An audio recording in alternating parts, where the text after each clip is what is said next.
deal with the first one after it is done. Thanks.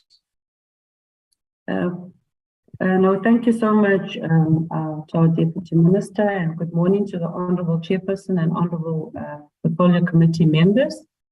And I also greet all the colleagues from the Copter family, and also just to thank the Portfolio Committee for the opportunity. And we will be presenting on the two items as noted by the Honourable Chair. So, Chair and members, I just would like to say that we had updated the committee last on the 8th of June 2022 with regard to the progress report on the implementation of the recommendations that were in the State of Local Government report. And then subsequent to that, we had a special cabinet meeting focusing on the local government interventions to support the ailing municipalities. And this was convened on the 2nd of August. This was also then followed by the Cabinet Lekgotla and the Local Government Summit in September. And we do believe that the implementation of the resolutions from the above forums will also assist to strengthen support towards implementing the state of government, local government, and efforts to create the ideal municipality. So as pointed out by DM, Mr. Mpho Mohale will, as acting DDG, will present the state of local government in detail. And then the honourable members will, with regards to the status of the Intergovernmental Monitoring Support and Interventions Bill, the department has processed through our various clusters, but Mr. Tsepokasi will then share with the committee the journey that has been traversed so far and the next steps to the finalization, which is well anticipated. So without delay, I'll hand over then to Mr. Mpho Mohale. And over to Mpho. Thank you.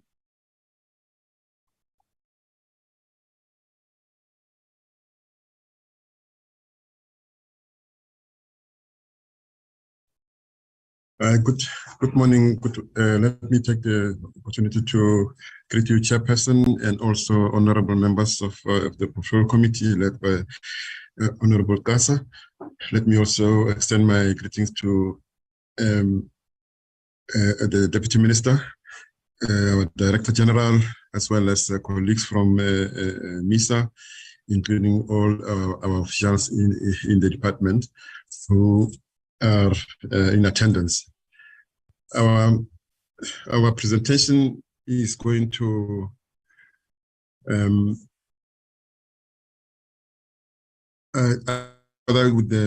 presentation is visible on the screen. Yes, it is visible.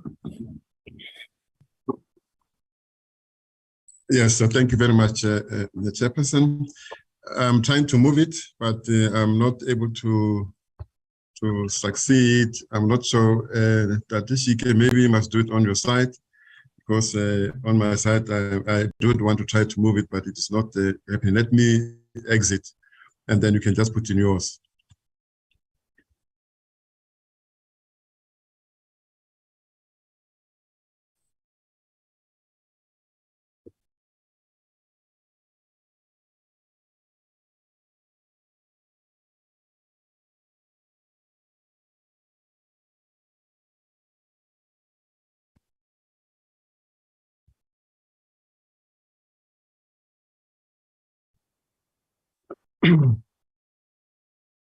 We can go to the next slide. Honourable members, this is the presentation outline which we will cover these areas.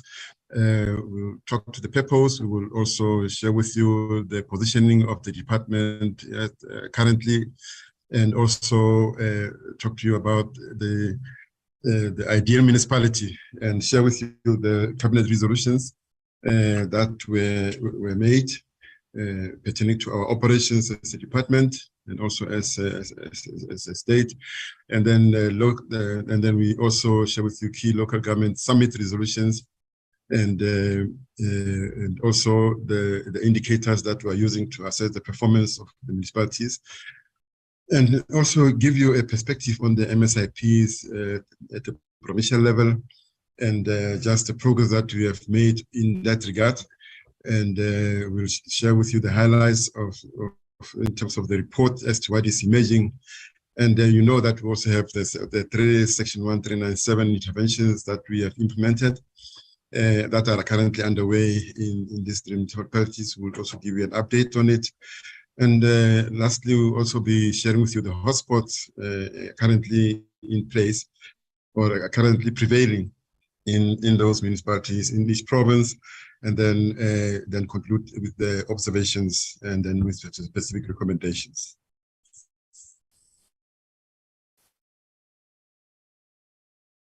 One next one.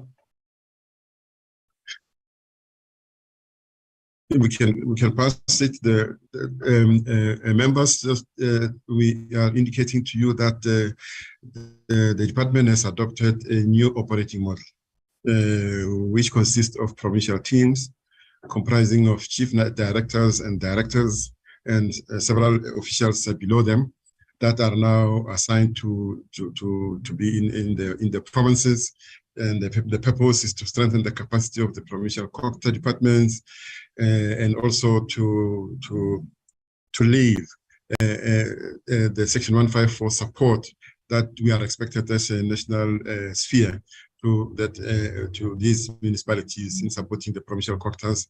And then the other responsibility of the teams in the provinces is also to marshal all the national departments and SOEs to begin to come nearer. We all know that there have been complaints of IDPs that have not been complied with. People are not coming to participate in those IDPs and all the local operations at the local space.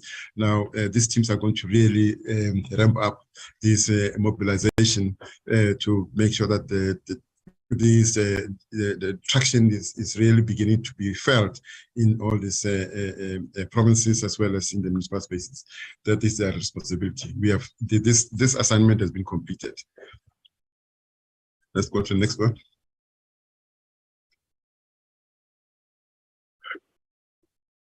Right.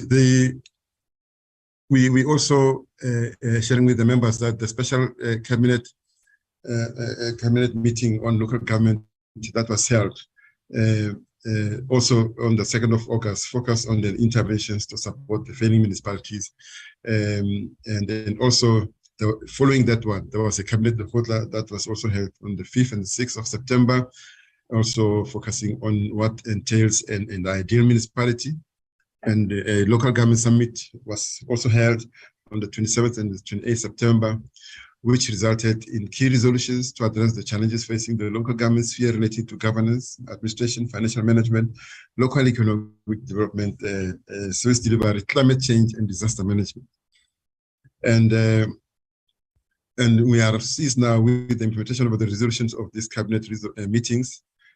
And the summit was amplified, and reached the resolve and informed. And all these efforts have been informed our objective to push that our municipalities really reach the ideal state that we will be outlining in the next slides.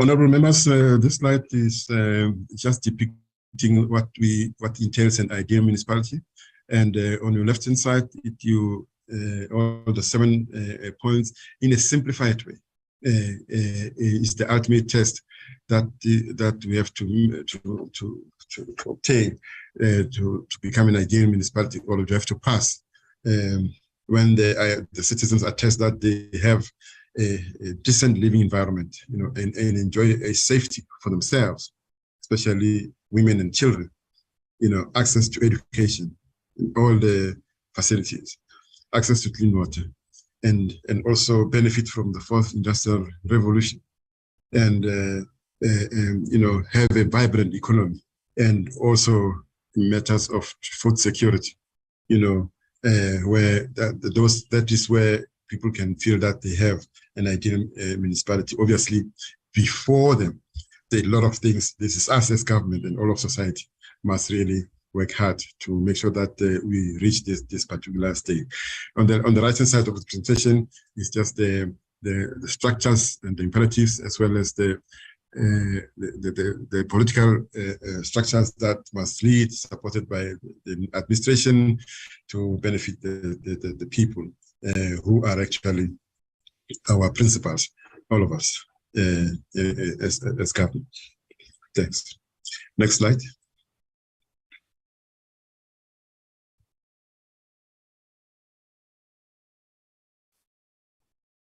The members, as I have indicated before, there was this special cabinet meeting that was held on the 2nd of August, and these are the resolutions that were taken. I'll just pick up a few of them.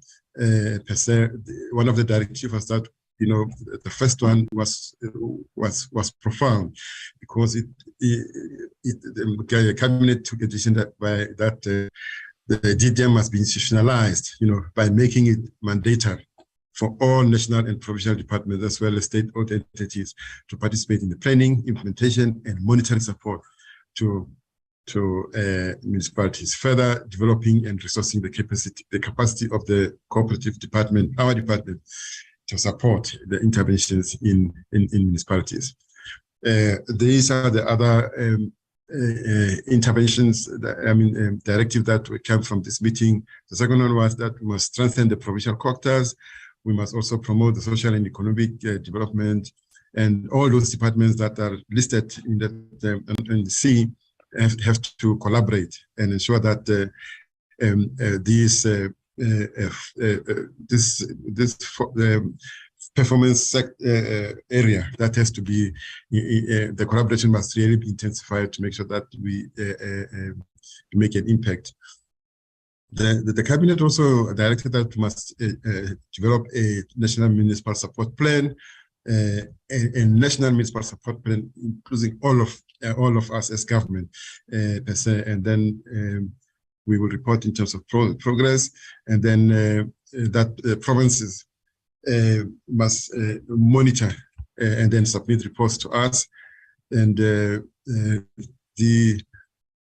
on the financial recovery services that we have, the cabinet noted, and then also encourage that this collaboration between us and National Treasury must continue to be deepened to make sure that we support these municipalities. These are the key local government summit resolutions that I will not go to all of them, but I will just pick up a few that are, standing out. There is a specific resolution that number 3 on LED, that a special summit has to be held, where all the panels should be in attendance to report and account to the district spaces, on the development and programs undertaken and those that are underway, including those that have been planned, and that summit should be convened per se. That is a work in progress that has to be done, and members were in that summit. The other one that is standing out is that as we all know, that we always go to communities, but to report, to engage. But number 12 indicate one of the reasons it says all of us now, members of parliament, when they go to communities, provincial legislatures and councillors, the councillors, there should be a collaboration between all of us to provide feedback, as part of educating the communities, and also making sure that you sort of you reduce the issue of fatigue out there, where every time all of us in different informations, we go to communities and report. The resolution is saying we must try to really coordinate our efforts and ensure that we can report in terms of our own roles that we play in terms of the Constitution and our obligation to the society. Let's go to the next one. This slide is simply remind us of the indicators that we have used to assess the municipalities, the high risk in terms of all the various pillars are listed there. and then the medium risk, and also the low risk, and lastly, the stable category. And just to remind or to share with the members that when this was finalized, these indicators were finalized, the minister reminded us that the green, as much as it depicts a perfect municipality or a municipality where everything seems to be going on very well, but given the legacy that we have had, we must know that there is no municipality that can claim to be a perfect municipality, because in those municipalities that are green, there are pockets of poverty, there are pockets of all the negative state of affairs for our communities. Therefore, it was just a political reminder, and it was also to try and remind, because there's emerging a tendency of some of the municipalities and their leaders beginning to use this to say that they are a good municipality or a perfect municipality, but just to make them aware and remind them that there are still a lot of backlogs in their spaces, irrespective of the performance that they may have achieved. Let's go to the next slide. This is the picture that we share with you, members. In 2021, there were 64 municipalities that were dysfunctional, 111 medium risk, and then there were low risk 66, and stable were 16. Now in 2022, it's 66. That is an increase of 2. And then also medium risk has actually reduced to 107, and then the low risk has reduced to 54, and the stable municipalities have increased to 30.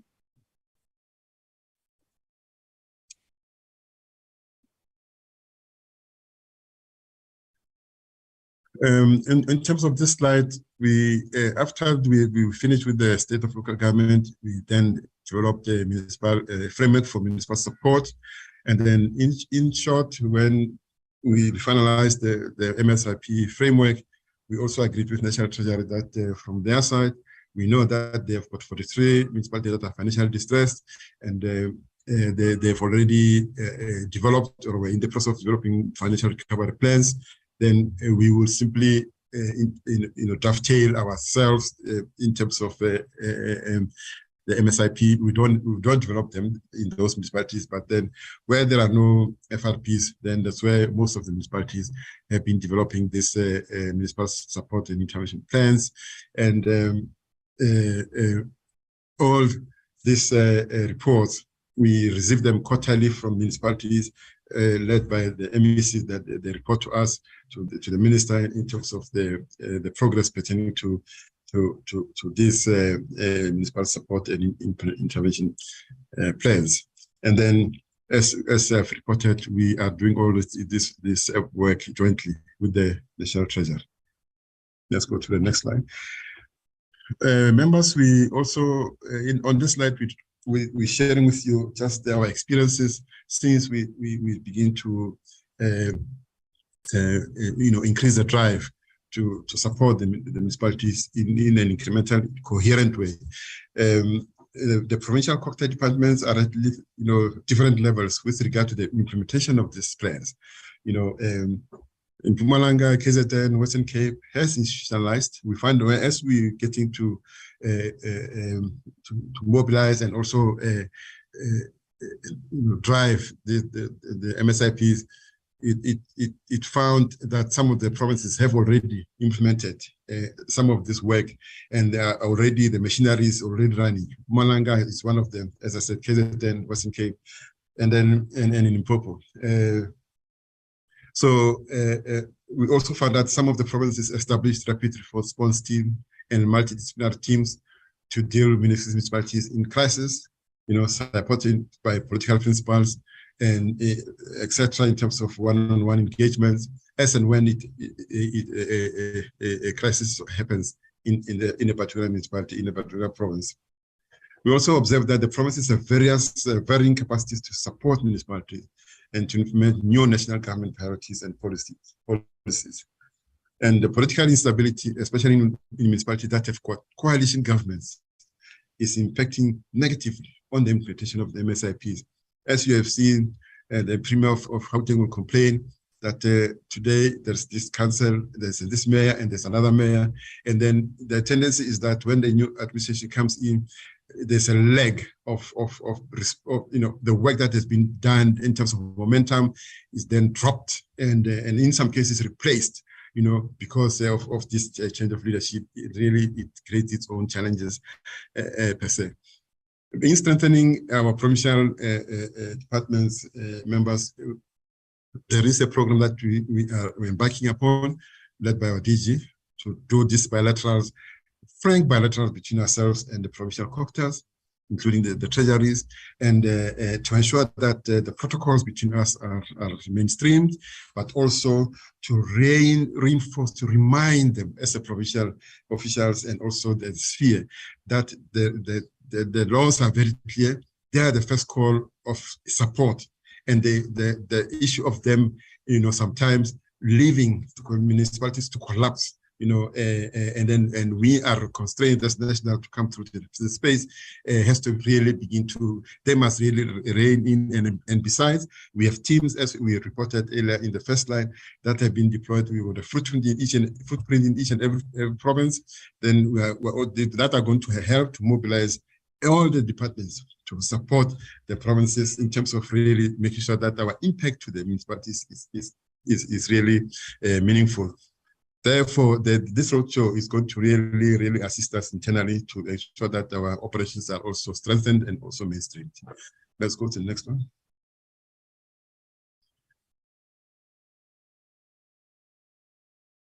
This is a reminder of the slide that we have gone through. We can pass it in terms of just depicting the numbers of the increase and where we had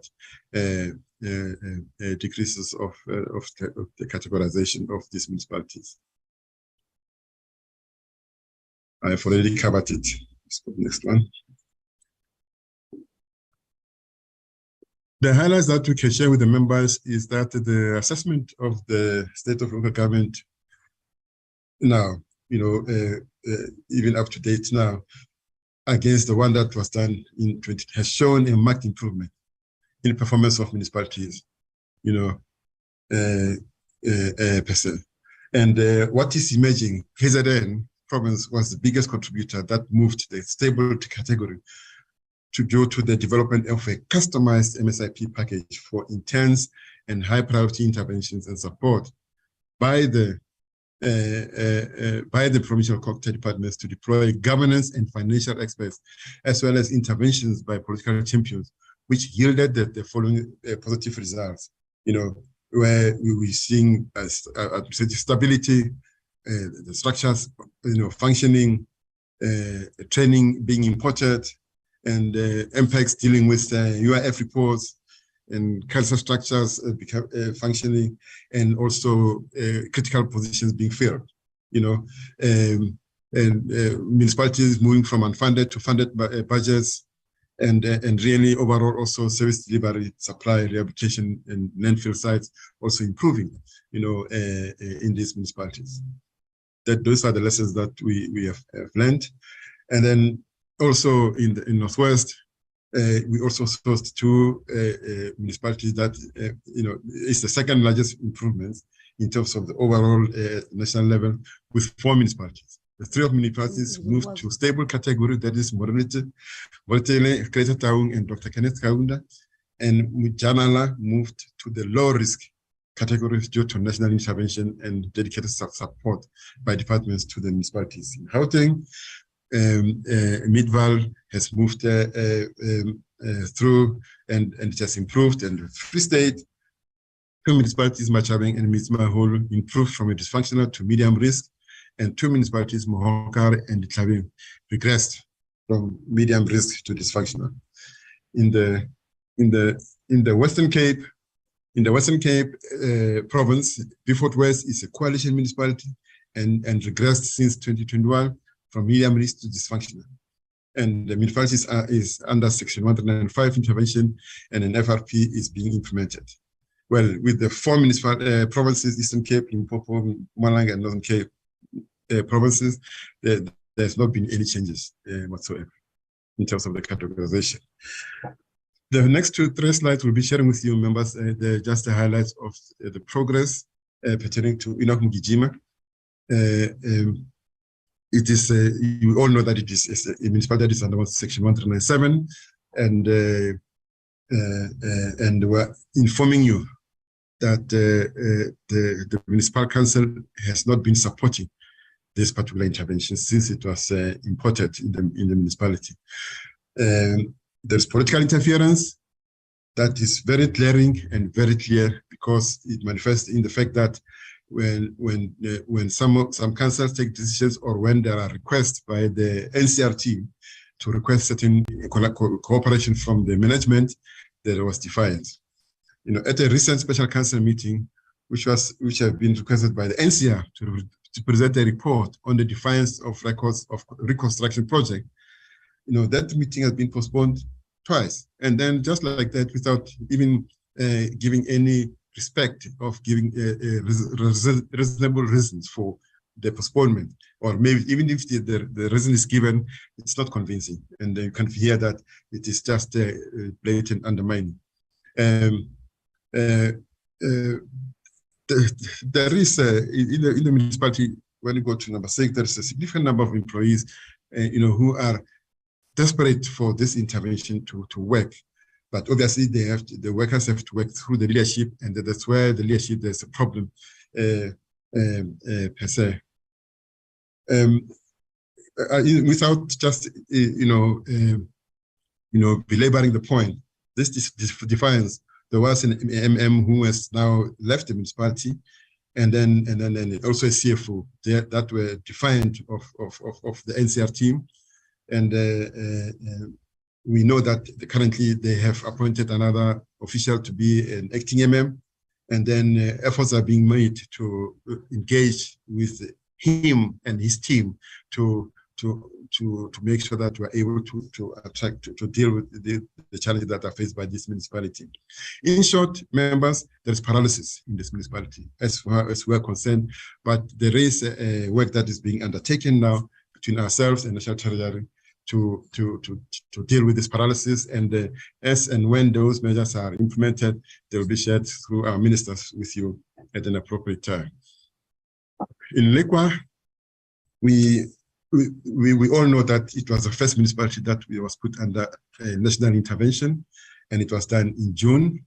Maybe before I go into terms of the slides, I just want to share with the members the sequencing of what really transpired, so that members are able to can then locate, you know, the various responsibilities and also the roles that change.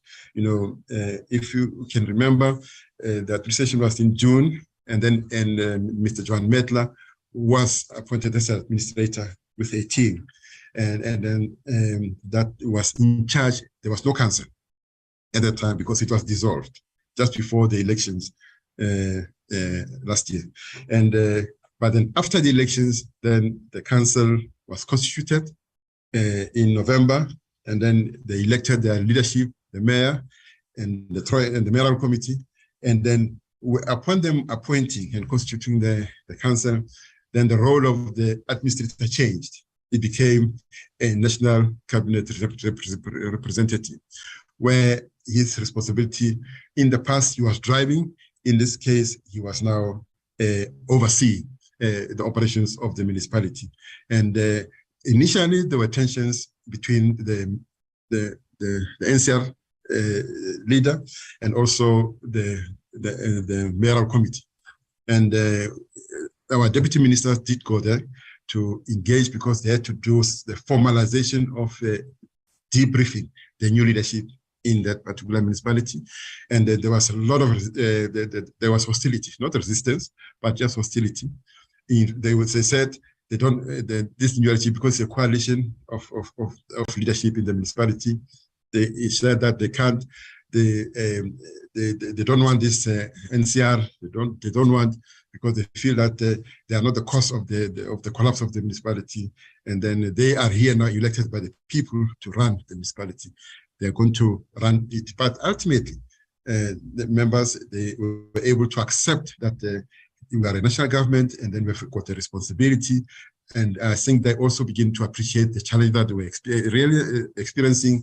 And then the tension between the NCR and the mayoral committee went down, and then we started to cooperate, and also making sure that every decision that is taken by the council is then implemented accordingly. Signed off by the NCR until he left on the 22nd of September. And then, but even if he's not there anymore, we do have our official that are seconded to the municipality, is Mr. Kolokoto, who is now currently in the office of the MM, supporting the municipal manager, because they can't, given their case constraints, they can't appoint. Then we have to, we picked up the strategic positions which can be exploited to make sure that they have an impact in trying to improve their performance in the municipality. MISA also has assigned the civil engineer and also all the electrical engineer and the chief engineer are also in the space. So there is significant progress since the intervention in turning around the municipality. You know, there's political stability, and the governance structures are operating, and most of the positions have been filled. And I know that the members did go to the municipality and also received reports in the municipality of Lipa earlier on.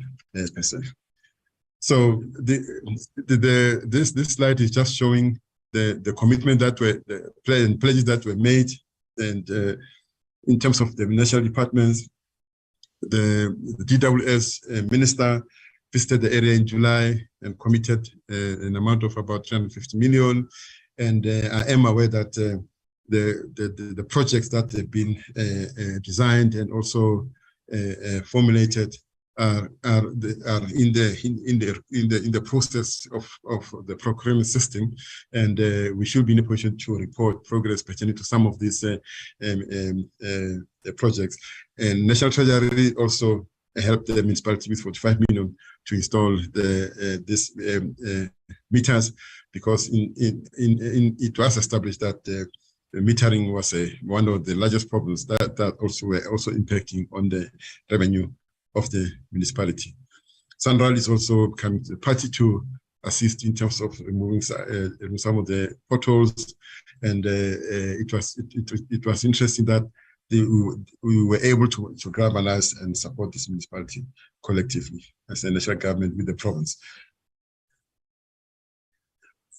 In Mangaung, we all know that before Mangaung is also under a section 1397 of the third municipality, but before then, it was under section 1391B of the provincial intervention, and after it was considered by the leadership of the province that the Mangaung is problematic, it was we were asked to come through, and then after our minister then assigned a team to go to Mangaung to deal with all these municipalities at the time, and then and out of those engagements, a report has been generated to deal with the issues of those challenges that are there in the municipality. Then when the intervention was instituted earlier on this year, it was led by Mr. Paul Masego, but then of late, Mr. Paul Masego has been relieved of her responsibilities, and then Mrs. Gugumalazi has been appointed, and with Mr. Ulisi Gosi are there have been deployed in the municipality as the NCR team to support the interim management team that is currently led by our own officials, Mr. Mtlashuping and several HODs that have been seconded to support Mr. Mtlashuping in restoring the administration systems in the municipality. In short, the recruitment process of the city manager is at an advanced stage, and we expect an appointment in the next council and 2 candidates were taken to a competency assessment, and one candidate will be undergoing competency assessment. It was, I think, probably it has been done maybe by yesterday. The structure has been approved, and the 3 heads of departments of CFO, technical, corporate services, and technical services were advertised. And then the new CFO to be replaced by the National Treasurer will be tabled to the next council, and the position of the head of Department of Social Services and Metro Police for appointment due to contract of current HOD coming to an end on the 31st of December. So these items will be taken to council for approval, just to ensure that whoever has to, as the contract comes to an end, somebody is appointed to replace those incumbents, those positions, whilst the recruitment is being taken over. It's undergoing, yes, it's unfolding. Thanks. Yeah, as I'm moving towards the end, we are also sharing with you, members, just the hotspots that are currently prevailing in the provinces. And in the Northwest, we have Garissa and Molopo. Since the elections in this municipality, it never stabilized. And instead of concentrating on service delivery, there was just a lot of turbulence in the municipality. And then in September, the provincial ESCO resolved that the municipality must be placed under Section 1391B of the Constitution, citing all these allegations of political power contestation, the municipal manager, being the cause of sowing division among the councillors, also appointing bouncers and controlling access. He chooses which councillor comes in or not come in the premises. A lot of things that are done in terms of unlawful tabling of draft budgets, despite all the efforts by the province to support them. The defiance continued. They then submitted the notice to our department and to ask for the minister to give them concurrence. And then the minister did approve the intervention. But I want to share with you that the standard operating procedure from our side, upon us receiving this request, we then the minister will assign a team to go out and then go and do a validation of the report and the allegations in the report of the province, and to ensure that when she concurs, she's comfortable that the facts that have been tabled are in real terms correct. So in this case, we could not do the inspection in loco, given that the province was not able to receive us, the team, to go in and do that inspection. And then in one of the conditions of the concurrence is that every quarter, we as National, we will do that inspection, and then we'll do an assessment. We'll get the report from the province, and then we'll do an assessment, and then we'll also give our perspective. The minister will then share it with the provincial EXCO person, whether concurring or also maybe areas that needs to be improved in terms of the intervention that the province is undertaking. In the Tawakla, it's all in the news for the bad reasons, and we all know that the municipality has been dissolved, and because of the instability and defiance, that was manifesting in that municipality. It even continued even after the dissolution that was imposed by the provincial executive. Even after that, along the provincial directive, the province tried to step up support, and in September, that is when they had to do that invocation of the dissolution of the council. So, members, just to indicate that since that time in September, is only on the 10th of November, and with the assistance of the police, was the administrators able to get into the premises. From the time of dissolution up to the 10th November, no one could get into those offices because of this MM, who or acting MM who was also acting in contempt of court that the province have obtained in terms of an order. And but currently the administrator is in place, is now operating from the office, and we know that there is elections that are happening. But again, just to bring to your attention that, you know, when the dissolution took place, municipal money was used to challenge the dissolution. And then now, if you see the third bullet from the bottom, the matter was held in court on the 4th of October, and then the judgment has been released now recently, which is in favor of the provincial exco. And then these people are out. They used money. They were already dissolved. They didn't even have the legal basis to use that money, but they used it.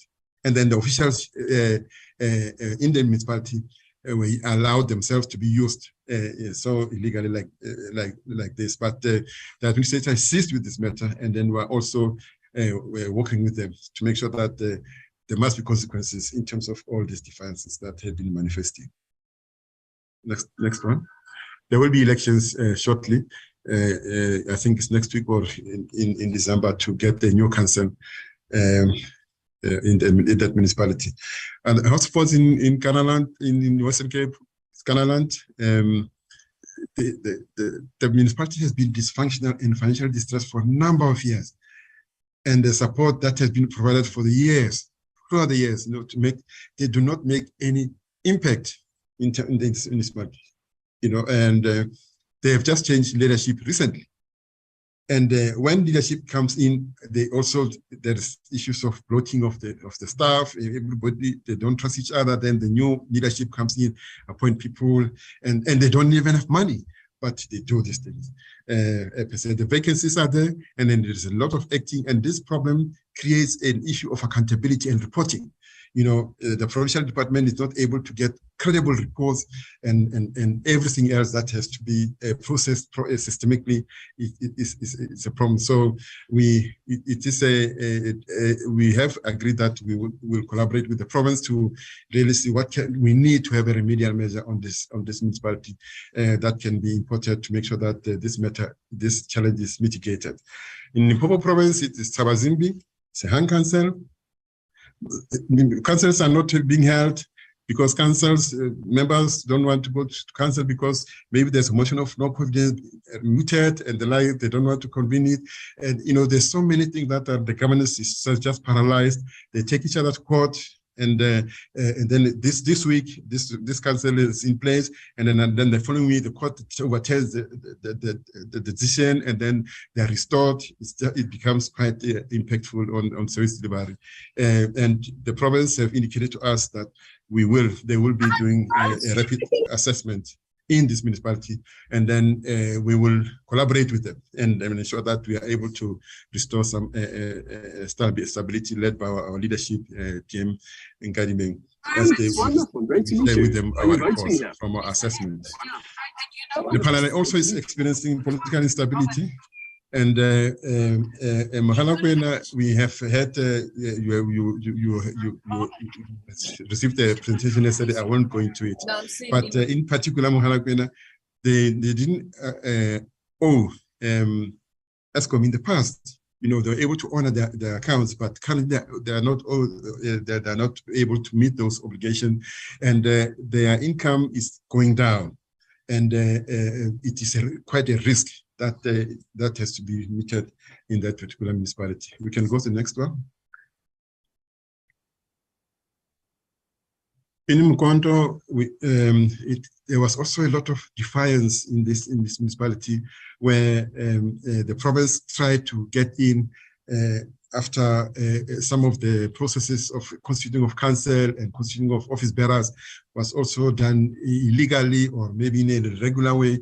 And then, but currently the turbulence is continuing, and we all know that there has been a killing of a councillor in that municipality in cold blood, and the province is seized with this matter to restore stability in this municipality. Steve Twitter, we also know it's a coalition government, and also that there's tension between the management and the labor, and then another worker was also killed, And then we will assist as a department with the province to restore, restore good governance in that municipality.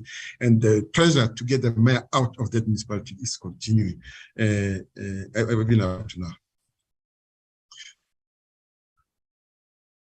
In this municipality of Umkanyakude, the structures are not functional, and the province have actually resolved to extend the intervention of Section 139(1)B to the 30th of April next year. You know, they have not spent money on WISIC, and they are under Section 163 of the Water Services Act, and they make it, they've only spent 10%, and Cochrane Provincial Treasurer has actually even withdrawn the resources that they've deployed due to this instability at an administrative level also. So because we also are witnessing interference or entanglement by officials also into this turbulences, the political turbulences that are prevalent in the municipality. Next one. In the Free State, you have Mohokare, that municipality, it has been stable, you know, but then they appointed a municipal manager, then the temperature went up. You know, some councillors were not happy with the appointment of the MM, and they took each other to court, and the MM was appointed legally to that appointment, and the court issued a court order interdicting the appointment of the MM, and barred the new appointment to come, the MM to come into the premises, and instructed the municipality to reconvene to approve the appointment of the MM. The council met and took a resolution, and the MM resumed duty. The councillors again issued an agenda court application, and then that application has not been was not granted. And it was not because of content, but also issues of agency percent. So these divisions are impacting all this on financial statements. There's literally nothing that is really planned, and also province and national wants to come into the spaces. They can't come in because of all these challenges. Because the officials, some of them, we find out they're afraid to engage because they'll be seen to be defying whatever authority that might be seen to be prevalent in that particular municipality. And then in the clubbing, it's also experiencing also the issue, political instability, and which is due to intra-political party differences, and MM has been seconded now to that municipality recently. This is our last slide, members. Where we are reporting to say, since 2021, there's been there's an increase of from 64 to 66 municipalities in terms of this functionality. However, then this number is not clear-cut, because some of them, you know, as we have reported, others went up, others went down, and these are the municipalities that we are showing pertaining to their performance over the year. And then the disregressions in areas where there were disregressions from these previous from these municipalities, these are the challenges that we are reconfirming. Topping the list is political interference, and then which results in irregular appointments, and also interference in procurement, and the delays in approving of projects, and long-term turnaround times to respond to community protests, and just blatant, poor financial management. And there's a lot of infrastructure costing, and the issue of costing of consultants. We are observing an increase in trend, and the issue of communication is lacking. One can see that in some municipalities, they don't have the money even to appoint a communicator. We have to really improvise within our capability in the department, as well as provisions, to begin to really deal with these particular omissions or gaps that are manifesting.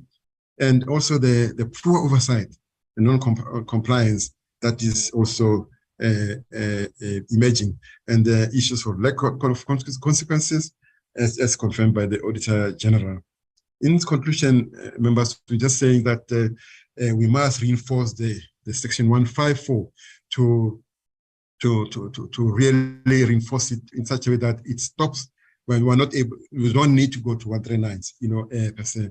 And this is where we must really galvanize our efforts and as a collective to try and deal with all these challenges that we have reported to you.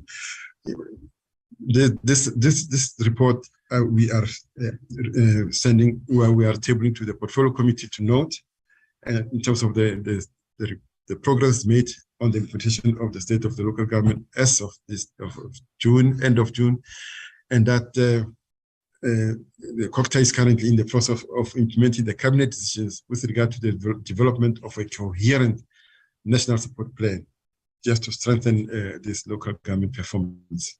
Thank you very much, Chairperson. I will pause here. Thank you. Thank you very much. We will now allow members, as agreed at the beginning, to engage with this presentation.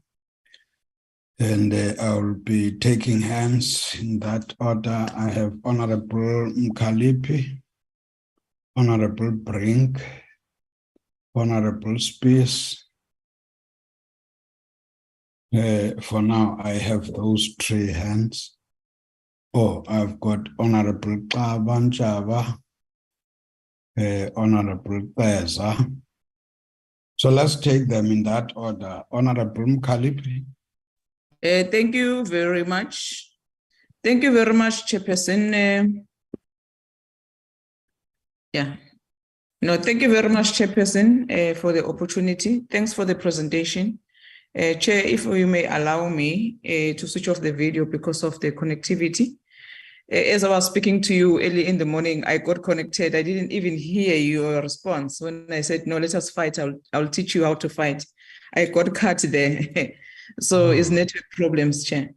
So, Chair, okay. If the presentation can be flighted again, I'm interested on the very last slides. I want to engage because I think it also gives us a clear picture on what has been presented here.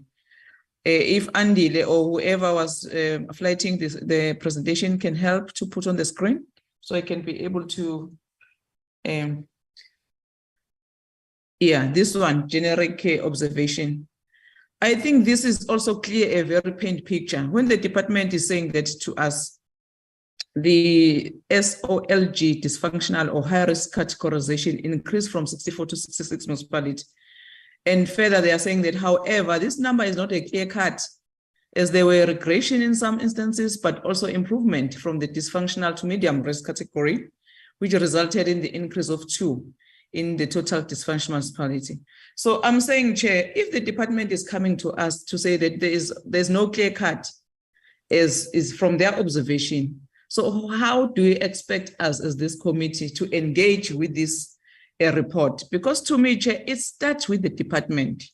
I think we must not jump to say that this is a report on municipalities, a state of the report of the municipalities, and then the department is expected to intervene on those municipalities. And I remember very well, Chair, in some of the engagement that we had here as a committee, when we press as a committee to say that our problems start with the department because there's no capacity in the department. And I remember very clear when the minister stood up and said, we must not make a mistake and think that the department is running municipalities, because in terms of the constitution, municipalities are also independent.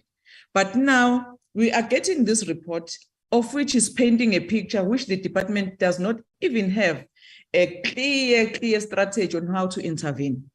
Firstly, we were told, even in this presentation, I think it's page 7 of the presentation, Chair, it's also telling us about how to coordinate the service delivery in a form of a DDM. As much as I remember, there were some few municipalities when this thing of DDM was introduced. And then eThekwini was one of those municipalities that were identified. And guess what, Chair? When we were just observing how is this DDM going to help us in order to ensure that there is a service delivery, because all of us, we are concerned about service delivery and you want to see the service delivery, nothing else. Nothing else. All of us, we want to see people getting basic needs like water, electricity, etc. And then I'm making just an example as part of the DDM eThekwini. Floods came in April.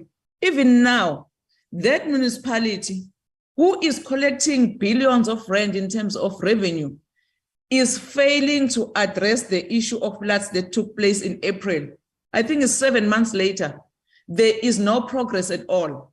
Even if I can take you there, Chair, unfortunately, this committee didn't do also the oversight on floods. Even now, there are roads, the people are still sitting on the halls, and there is nothing that is happening. And then you are coming to the committee as the department to tell us that though there is an intervention that we have devised, and there was a submit that took place, and so on and so on. But the reality is that the department does not have a capacity. Start here. Tell us, as at some point we raise a concern as well. We said your department is falling apart and you are losing people with capacity, with skills to run the department. You have never come back to us as a department to tell us how are you also addressing that particular matter of the department. Because before you go and tell us that one of your intervention strategy is to go and ensure that you are embarking on a roadshow, one of the pages on the presentation, you are telling us that you are embarking on the roadshow, you are going to ensure that the provincial government and the municipality is talking. That thing is not going to work. Is not going to work. For instance, yesterday, Chair, one of their strategy or intervention, they are telling us that they have to strengthen the MPEC. Izolo, just yesterday, I'm not mentioning something that is very old. Yesterday, we were interacting with the Mogalakwena municipality, and we were talking about the MPEC chair who is 6 feet underground as we speak. And then you are telling us that we are repeating what everything that you have told us before. There's nothing new. One of the strategies that you are putting here as a result of that summit that you are telling us that you went to a summit and the cabinet approved your resolution. You are saying in terms of strengthening governance, the Minister of Culture and the Minister of Finance, they must collaborate. Collaborate how? Because this is what you are doing in terms of Section 139. The intervention, when you go to municipality to intervene, you bring the national treasure to intervene in that particular municipality, but it does not work. So the department must start by cleaning itself and tell us, how are you going to ensure that we have a capacity first? Yesterday, when we were debating floods, one of the members said, you are busy recruiting politicians who does not even have skills. The MEC of KwaZulu-Natal of Transport we were once told that now is a DDG of the department, but because he got that position back, then he's no longer the DDG of the department. So you must explain to us, how are you intending to strengthen your capacity first as the department? And how are you ensuring that you don't take people with skills away, frustrate people with skills, and then bring your own friends as a department? Before you are telling us, you are wasting our time here as the portfolio committee. And then the other thing, Chair, that I want to get a clarity on, because the presentation also talk about that, Ligwa. We went and do an oversight in Ligwa. And the presentation here, correctly so, put it that, no, now there is still an intervention in Ligwa before 2021 local government elections, but we are still there. So how does it work? Because we were also confused when we were there to say that the intervention happened before 2021, and the presenter is saying that the DM even went and met with all people, even the stakeholders there, and then at the end, after the engagement, they accepted the intervention. But how does it work? If we can simplify for the committee, because we were also very, very, very confused. In terms of the law, when the municipality is not functional, yes, there must be an intervention. But elections took place in 2021, and there's a new leadership, and there's coalition there. But still, there is an administrator who is still continuing in Ligwa. But there is a new leadership that has been elected. Why are you still there? Politically, what does that mean? Are you saying that this new leadership is not going to take the municipality forward? I don't understand. If we can also just clarify with us. In Northwest, you are saying that there's some improvement in Bujanala, but the fact of the matter, there is no improvement there. We are not even talking about Moses Kotane. And I have been also trying to say to the committee, we can try and meet all municipalities as we can, because we're supposed to do the oversight in all municipalities. Moses Kotane is dysfunctional, but I don't know why the department is not putting it here. You know what is happening in Moses Kotane, Chair? The speaker of Moses Kotane, when she called a council meeting, she took the council away from the municipality, away. And then when the MM in that municipality said, no, but in terms of the Municipal Structures Act, this is wrong. I can't approve this meeting to take place away from the premises, because she's also having some interest in terms of putting the tents and chairs and what. She goes and take money from the Bujalana district. So the department is failing also to zoom into those things. So I don't understand when you are telling us that you are making there's no progress. In fact, we are regressing because we are also activists on the ground. Thank you very much, Chair. Let me just pause there. Thank you very much, Honorable Brink. Thanks very much, Chair. I hope you can hear me clearly. Unfortunately, Yes, I am out in the field, so to speak, and I ask your permission to keep my camera off. Okay. Chair, there is reference made in the presentation to the Municipal Support and Intervention Framework, and I'm guessing this is where the three different categories are sourced from. In other words, stable, which is the green, high risk, which is the orange, and then or low risk, which is the orange, and then high risk, which is the red. And I just want to know whether the committee can kindly be provided with a copy of this framework so that we can understand its contents broader than just a few points and a color coding. Then, Chairperson, much like my colleague, the Honorable Kalipi, I have a few questions about incongruities that are apparent from this presentation. In particular, the classification of certain municipalities as either stable, high risk, or medium risk, or low risk, whatever the correct description is. In particular, Chairperson, if we can go to slide 15 of the presentation. I wonder if slide 15 can just be flighted for us. So, Chair, yeah, there's a few interesting things. If you look, and I suppose this goes back to slide 7 as well, but let's just keep it here for now. In both 2021 and 2022, the Mfuleni local municipality in Gauteng was listed as medium risk. Now, this is a municipality whose bank account was attached by creditors in both of the years under assessment. You know, sanitation infrastructure is falling apart, polluting the Vaal River. The municipality has been under Section 1391B administration by the Gauteng provincial government since 2018 without any discernible improvement in its performance. Yet it is listed in the same category as, for example, Johannesburg and Tshwane, and in fact, most other municipalities in Gauteng. So it's difficult to understand how this assessment was reached. In my view, and I suppose the view of most residents in Mfuleni, and probably the councillors too, that municipality is at high risk. It should be read all over. Then, Chairperson, if we just go across the municipal border, in 2021, Midvaal was listed as a low risk as opposed to being stable.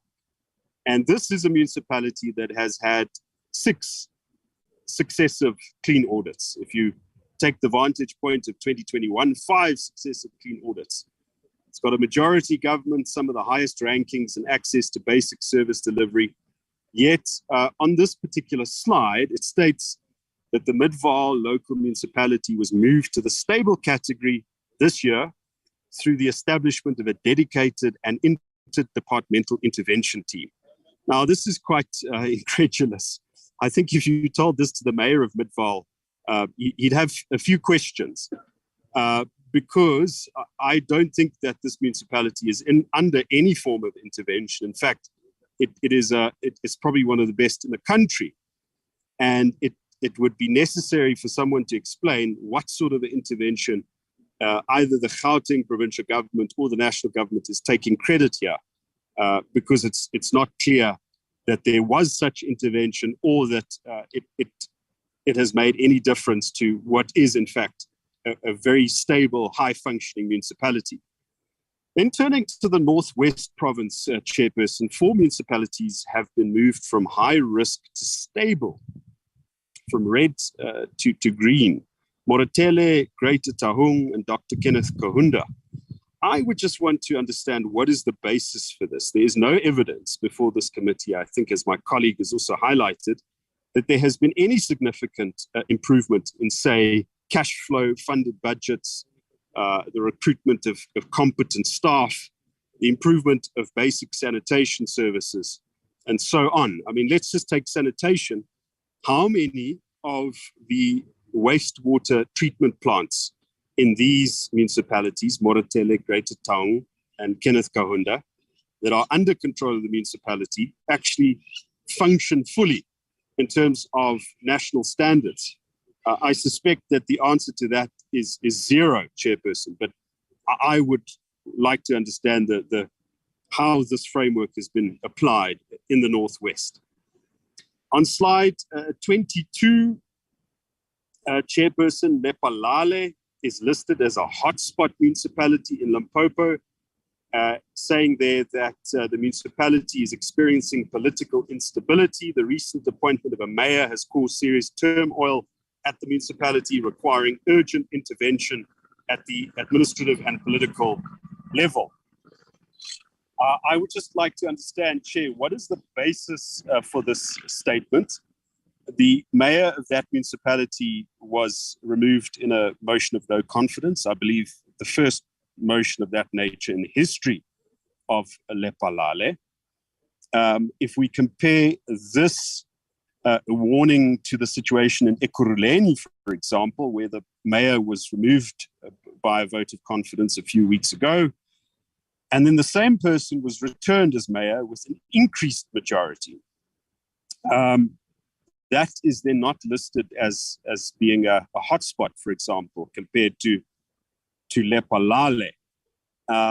So I would just want to make sure that what we're seeing here is not a subjective assessment that's colored by party political considerations, quite frankly, Chairperson. And that's why I think the committee needs to be provided, in addition to a copy of the framework, also the scorecard for each of the municipalities, so that we see how this framework has in fact been applied. It shouldn't be extra work for the department. I presume that this work has already been done, and the details just needs to be shared with the committee. Otherwise, quite frankly, Chair, just looking at these slides, we are flying blind. Then a last point on this presentation, slide 19, I would just want to know on what basis was the previous cabinet representative in Mangaung relieved of their responsibilities? Was it because of poor performance or because of a breakdown of the relationship with council and officials? And the fear here being, Chair, that folks are being vetoed by local political factions, in which case nothing is really going to get done in terms of a meaningful intervention. So far for that presentation. Thanks very much, Chair. Thank you, Honorable Brink. Now, Honorable Kabanchaba. Chair, I am still on the platform. I was third. Oh, okay. No, sorry, Honorable Kaba and Chaba. She said she had a problem. Can we allow Honorable Space? Yes, thank you, Chair. Chair, first of all, it concerns me with at the end of this presentation that it says that we must just note this report. And as it's previously been said by my colleagues, this report to me is not, for me, a comprehensive report on the real state of municipalities. There's a number of municipalities that one can cite that is under serious threat, and it doesn't even feature here. And so one really gets to ask yourself, how has this report come together? Now, Chair, I think it's time for this department that we really need to change the approach of how we are dealing with municipalities, and specifically municipalities that are dysfunctional, because it doesn't look like there is any progress. And without being pessimistic, that is what is coming out of this report. We, in fact, have increased in terms of the number of dysfunctional municipalities.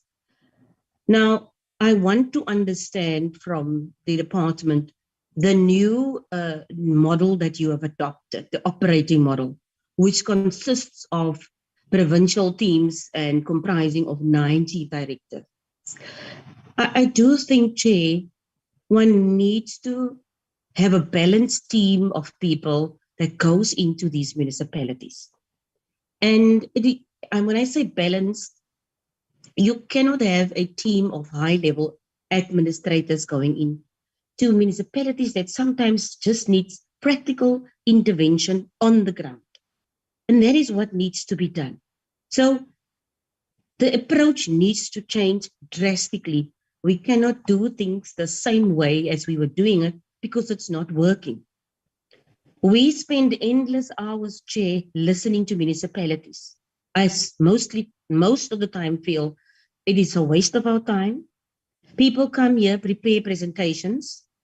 They put their best foot forward for us in order for us to be impressed, which we are never impressed with. But you don't see any changes on the ground. We don't have the luxury of time, neither has the citizens of this country, and these municipalities have the luxury of time.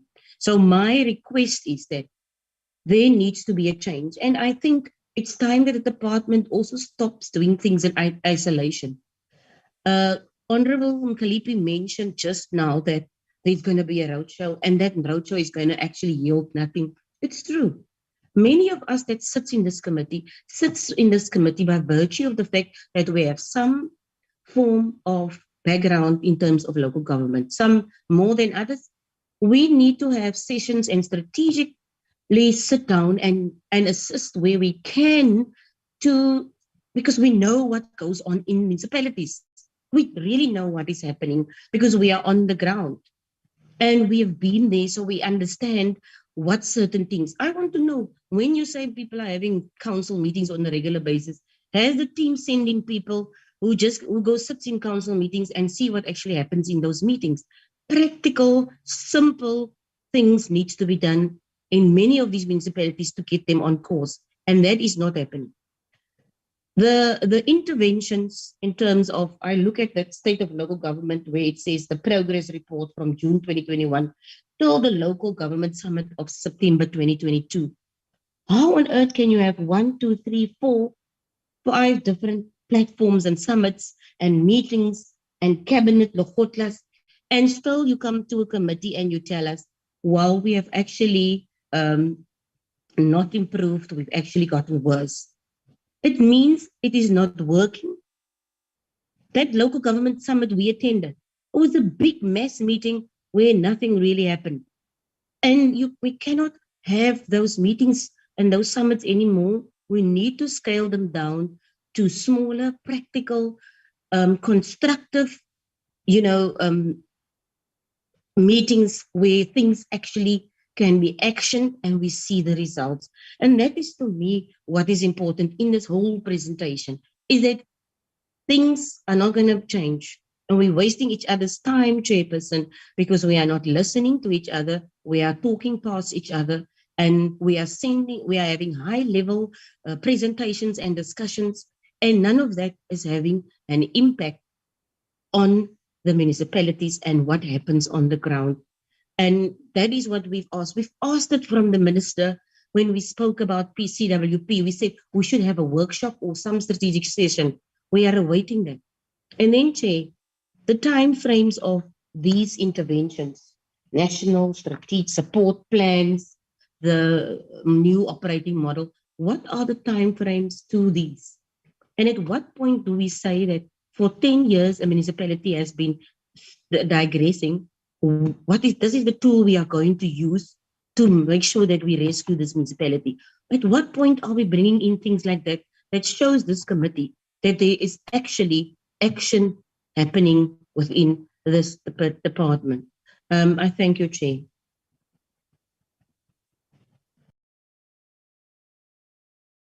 Thank you. Can we move to Honorable Chaba? Good morning, Chair. Chairperson. Good morning.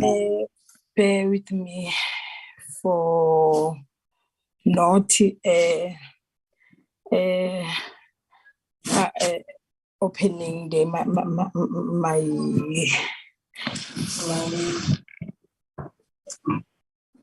what is this?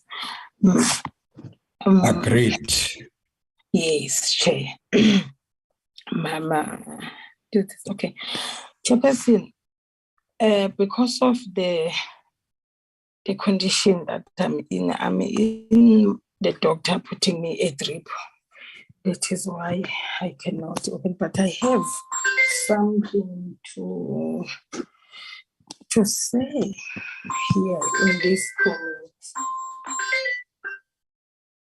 And Chairperson, the department reported that they are Your phone is disrupting you. Okay, sorry, Chairperson. Your phone is disrupting you. Okay, Chair, let me close it.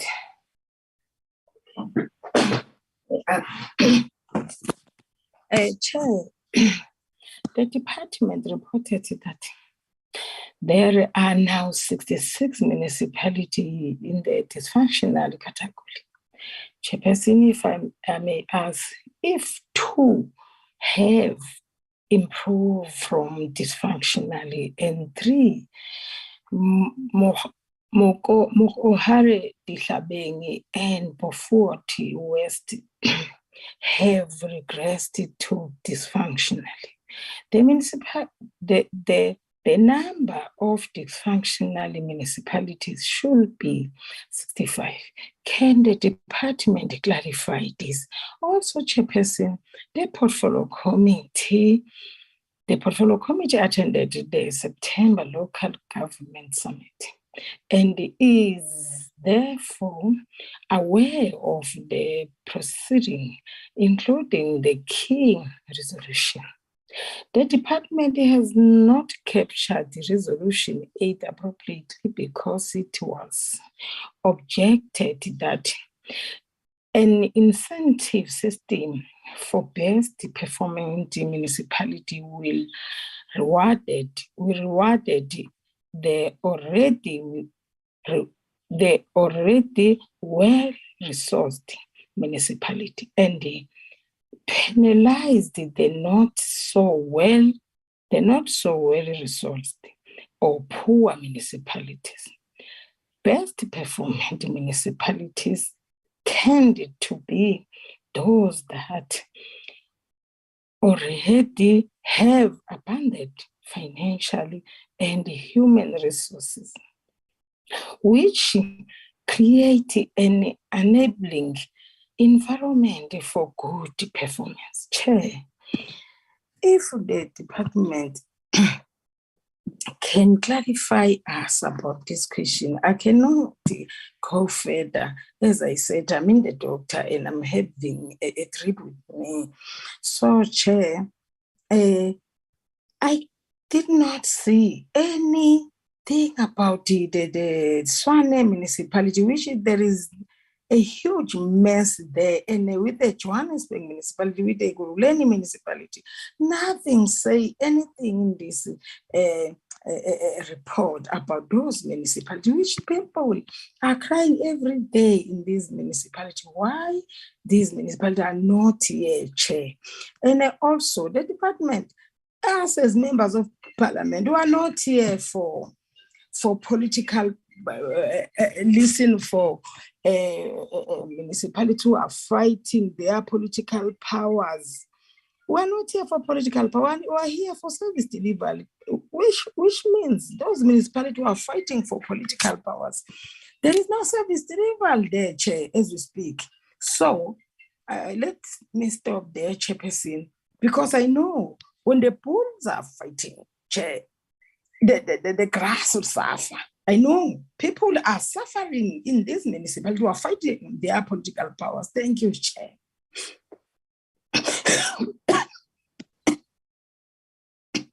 Thank you. Can we now move to Honorable Teza? Honorable Teza. Oh, thank you very much, Chair. I'm going to be as simplistic as possible, Chair. I think that my senior has touched on these issues, and we have provided clear guidelines and proper thoroughgoing submissions and solutions in terms of what should happen.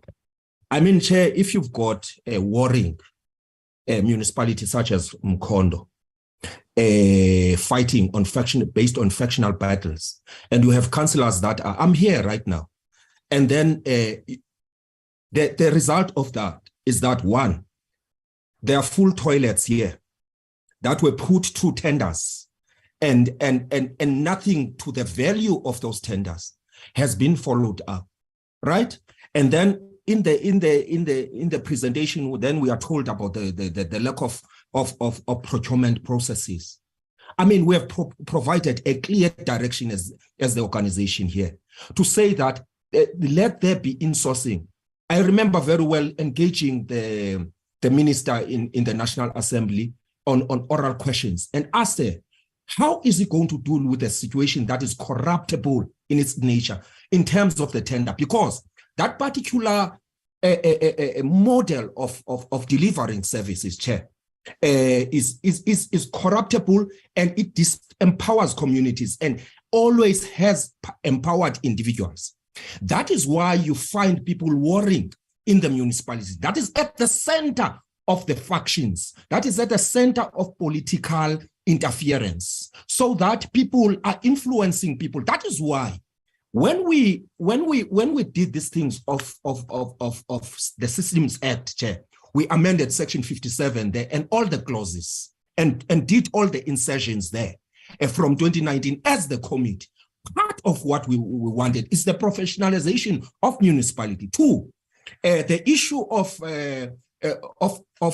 institutional memory, the issue of consequence management, the issue of political influence, because we were proposing that it should be permanent, and we agreed in the ultimate as a united committee, because we saw that if you keep people at a fixed term, right, and you would then run the risk of people being influenced by senior structural members of a political party who wants that procurement process to be influenced and via all those things of supply chain management.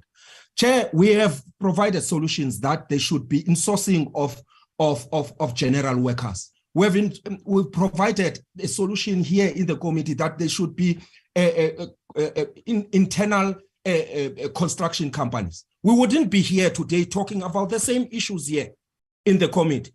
While people have full toilets, there is stench everywhere. Number two, there is a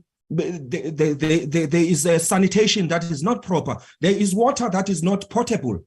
And we are often told about, there's a truck there that is going to come without a proper thoroughgoing sustainable measures. But be that as it may, Chair, how did Section 154 of the Constitution, impact in terms of ensuring that particular escalation that we see from the dysfunctional municipalities, the 64, depreciates instead of appreciating?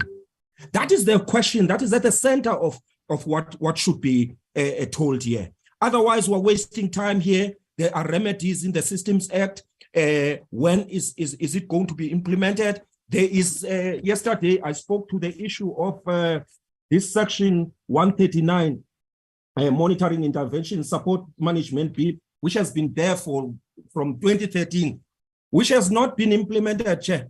And how are we going to even measure how long the intervention and what impact the intervention is going to yield in terms of the people?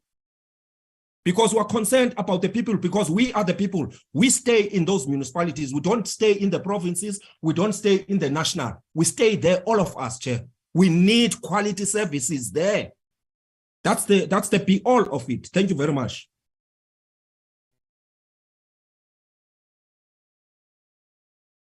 Thank you, Honorable Teza.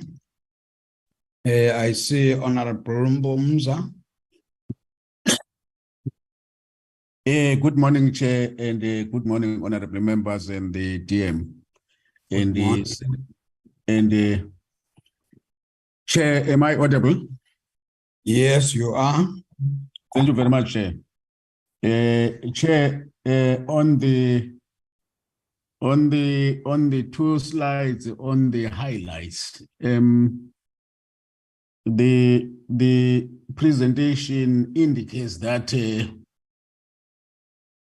performance assessment of the municipalities on the during June, July was based on the criteria of political and administrative stability, functionality of audit committees and the MPEC, as well as council structures, the financial management position of municipalities, as well as service delivery.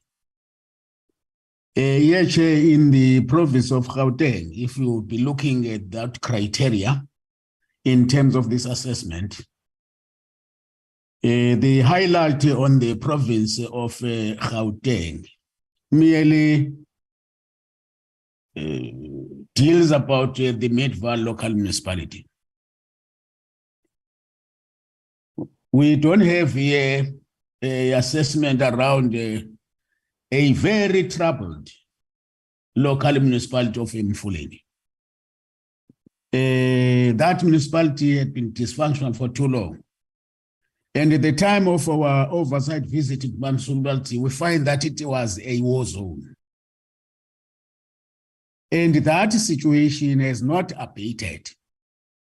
We are continually getting snipers on the social media that the spillage of the sewer into the valley and into the streets, and the outages of transformers is a current norm in that municipality, and those political infighting have never abated, had never been quelled.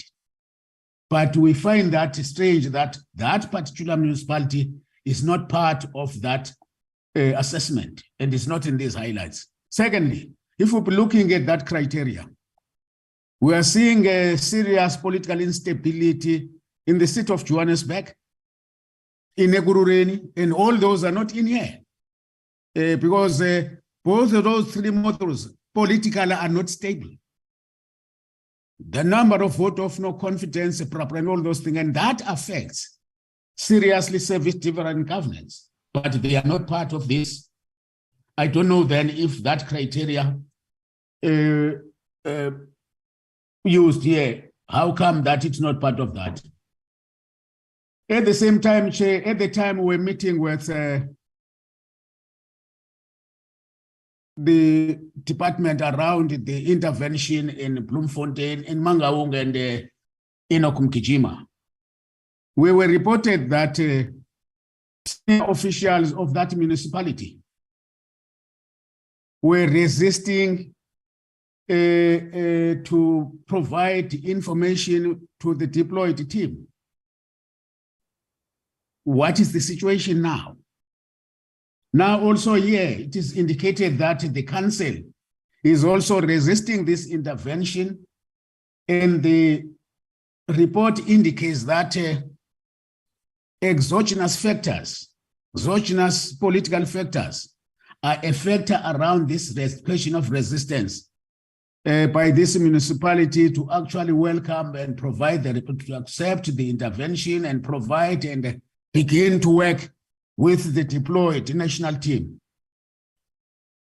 Is there no provision in law for COGTA, national and the province, to intervene legally to deal with these informal decisions, finding expression in legal councils? And at what time would ever that the department would actually read a riot act for the mayors that become defiant and delinquent in these particular strategic offices? Again, around Mkhanyakude, we are informed that the Minister of Water and Sanitation has actually intervened through Section 63 of the Water Act, which effectively tells us that the ministry had actually, by invoking that act, taken over the function of water provisioning and the functioning water services authority functions. The question now is, what is the time frame around that? And is it now resolving that approach? Is it revolving these political challenges brought by these criteria? Because as long as those councils or councillors and administrators are still in that municipality, actually taking over this function from this structure through a water utility would not resolve. Perhaps it would assist around service delivery, and in that service delivery, it's not going to run smooth. I think the only approach here is to deal with these matters and address them and leave the municipality to perform its legal function. Thanks, Chair. Thanks, Honorable Mbumza. I still see two hands. I don't know whether they are historical. Honorable Brink. Is that an old hand?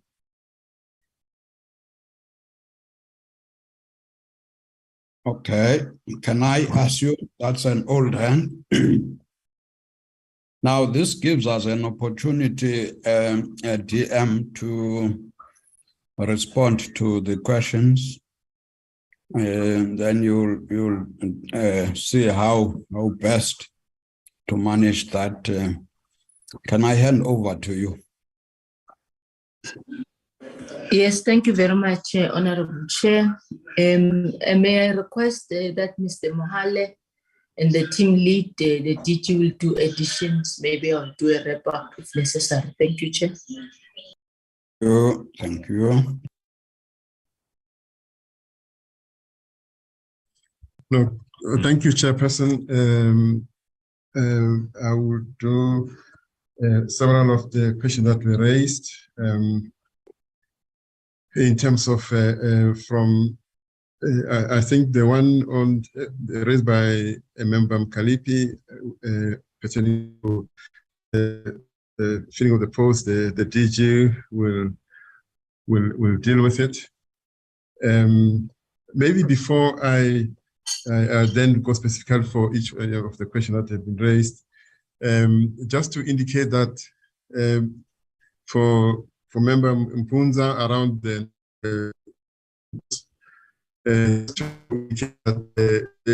non-delegated municipalities, and then we collaborate with national treasury for these municipalities, especially metros, and we are doing our best to really close the gap between us and them, because in terms of the law currently, they are leading, and then we are as part of them, and then we are definitely getting closer to the collaboration is getting deepened between ourselves, so that we can then, but we are seized with the matters through the provincial caucus in terms of all these municipalities chair. And then the other matter that I wanted to also indicate is that this state of local government report that we have tabled, when we started, we indicated that annually provinces it's an annual report, and then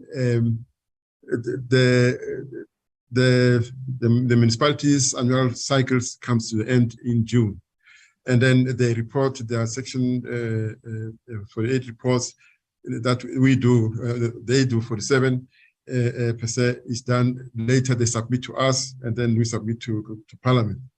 Now we are in this presentation. That is how we're synchronizing it. But as we reported, the minister asked us that we must then raise the current. We must go up to the current state, and then also that the members may be aware of all the incidents or the trends that has happened in these municipalities in terms of the instabilities wherever. Maybe they are not cited here. In some cases, for instance, in terms of Mfuleni, as cited per se, we know that it was under 1397. I mean, under 139(1)(b) of the province, and also the Section 63 in terms of the Water Services Act. And then the province has now withdrawn. There's a new council there. There is a fair stability there, but there are a lot of challenges there. They've sent us a report, the province, to us as Cooperative National. And then in terms of informing us formally that they've withdrawn from Mfuleni in terms of that intervention. And then logically, we're supposed to go and do the in-local assessment ourselves as Cooperative in Mfuleni. We had to make a call as to whether do we report about it here, whereas we have not validated many of the things that we have. We have our own views also about Mfuleni. We have received the report, but then that's where you have to make a call as to whether you want to share. We don't want to preempt. We want to go in and report what we can vouch ourselves as as a government, as a department, in terms of the information that the assessment that we'll have done in the Mfuleni. Hence, it may not have been here per se. And then pertaining to the issue of Lekwa, as raised by Member Mkalipi again, in terms of the confusion that may be arising. Before the 1397 that was invoked by us as national government, there was a 1395, which was a provincial one per se. And then we dissolved the municipality, and then we continued. Logically, yes, a member can say the 1397 in Lekwa is complete. But if you look at 148, section 144 of the MFMA, it will inform you to say that when there is an intervention in the municipality, we should not withdraw until that intervention has. That's why we have not done that in many of the other municipalities where there is a section 105 of the MFMA that has been instituted. Hence, we are continuing because the municipality is still in the challenges that cause the municipality for us the intervention to impose are still there, even if you've got a new leadership, and then which is helping us now to really deal with those challenges. Per se. So I'm suggesting that from our side, we will package, we will through our intervention unit and also working with Treasury, we'll do a write-up on this matter, so that to the portfolio around the intervention and the statuses of it, and then maybe to then be a premise where we can also then engage between ourselves and ensure that we can empower each other and then be on the same page in terms of that particular matter. And then the other matter that I wanted to bring to the attention of the members is that you may have been aware of some of the incidences that are prevalent in these municipalities, either reported through the media or you are, as your members out there in your constituencies report to you. Then we would be, and for instance, somebody is arrested in the municipality per se, whether it's a mayor or say, like let's say for instance, a week ago, a mayor say in Oskukuni was arrested and the like. We have processes internally that has to be reported. We wait for the process to be processed, and then it will then formally be given to us by the province, and then we are able to can then flag it. In other words, there is a lapse of reporting that we try to, and especially we cannot. You are the highest authority of in terms of our state, in terms of authority, and then whatever information we give you, we must have validated it as COCTA. And then until we validate it, we will not then put it here. And it does not mean that we don't know about it, member. We do know about, I mean, you have seen the instabilities in these municipalities in the metros. And then and also saying in the Palale and others, where we have a validation in terms of baseline information on the particular matter, we are able to get competent then report it, because we can then, and we have also validated ourselves from the municipality or from the province, where there are any questions out of that we. I just thought it's how we should ensure that we cannot bring everything into the report, but we do capture. Mind you, this report has been put together. It is informed by the provincial submissions given to us. Each and every province gave us the state of government as the. In terms of progress up to date, you know, and then that's how we are able to aggregate that information and put it here. So if you are not seeing anything, when we're saying highlights in Muhaga, we're just simply highlighting pertinent areas which are on our radar as a department across these provinces, so that our teams which have got the footprint in these provinces are supporting the provincial COCTAs there to make sure that we are really in.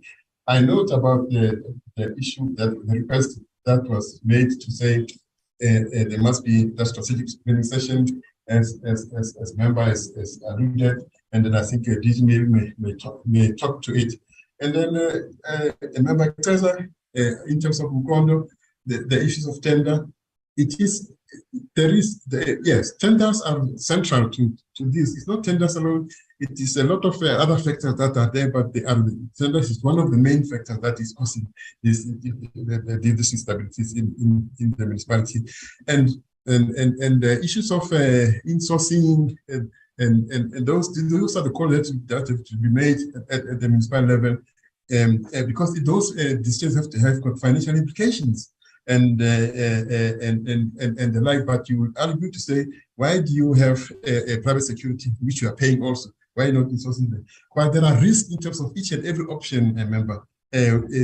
When something is broken in a municipality, there's a break-in and there's a thing that has been stolen in that municipality, and you only have your own staff, who are you going to hold in terms of insurance? You know, per se. Whereas when you have a private company, you're going to have, it has got that advantage. So there's a balance that has to be made in terms of this type of decision that has to be made, because with the private sector security, then you're gonna, at least when something is they are liable, they got also some collaterals in terms of insurances and things that can then be able to offset some of these losses that would have been incurred and the like. So all I'm not saying to say that I'm for any, but these are the calls that have been made by all of us and the decision makers and leaders of these particular municipalities to do that.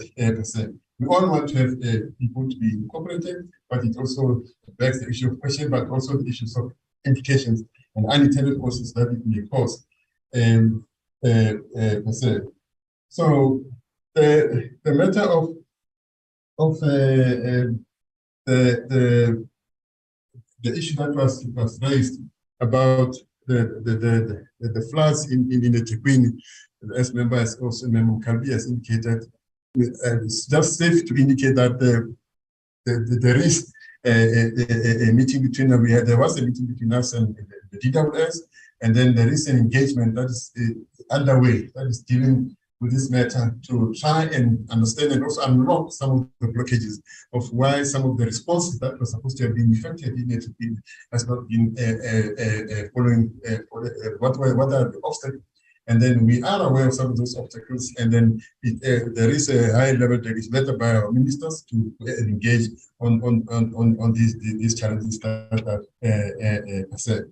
I'm going to pause here, and then I'll ask you, DG, maybe to complete respond to other questions. But in short, the report, please understand the context in terms of how we begin the report.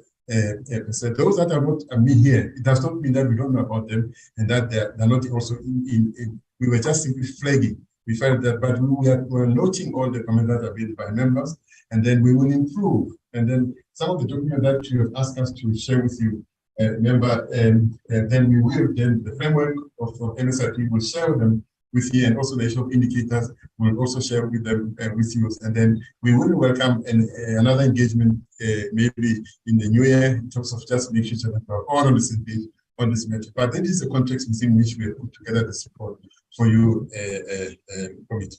Chairperson, let me pause here and ask the DG to answer other questions. Thank you.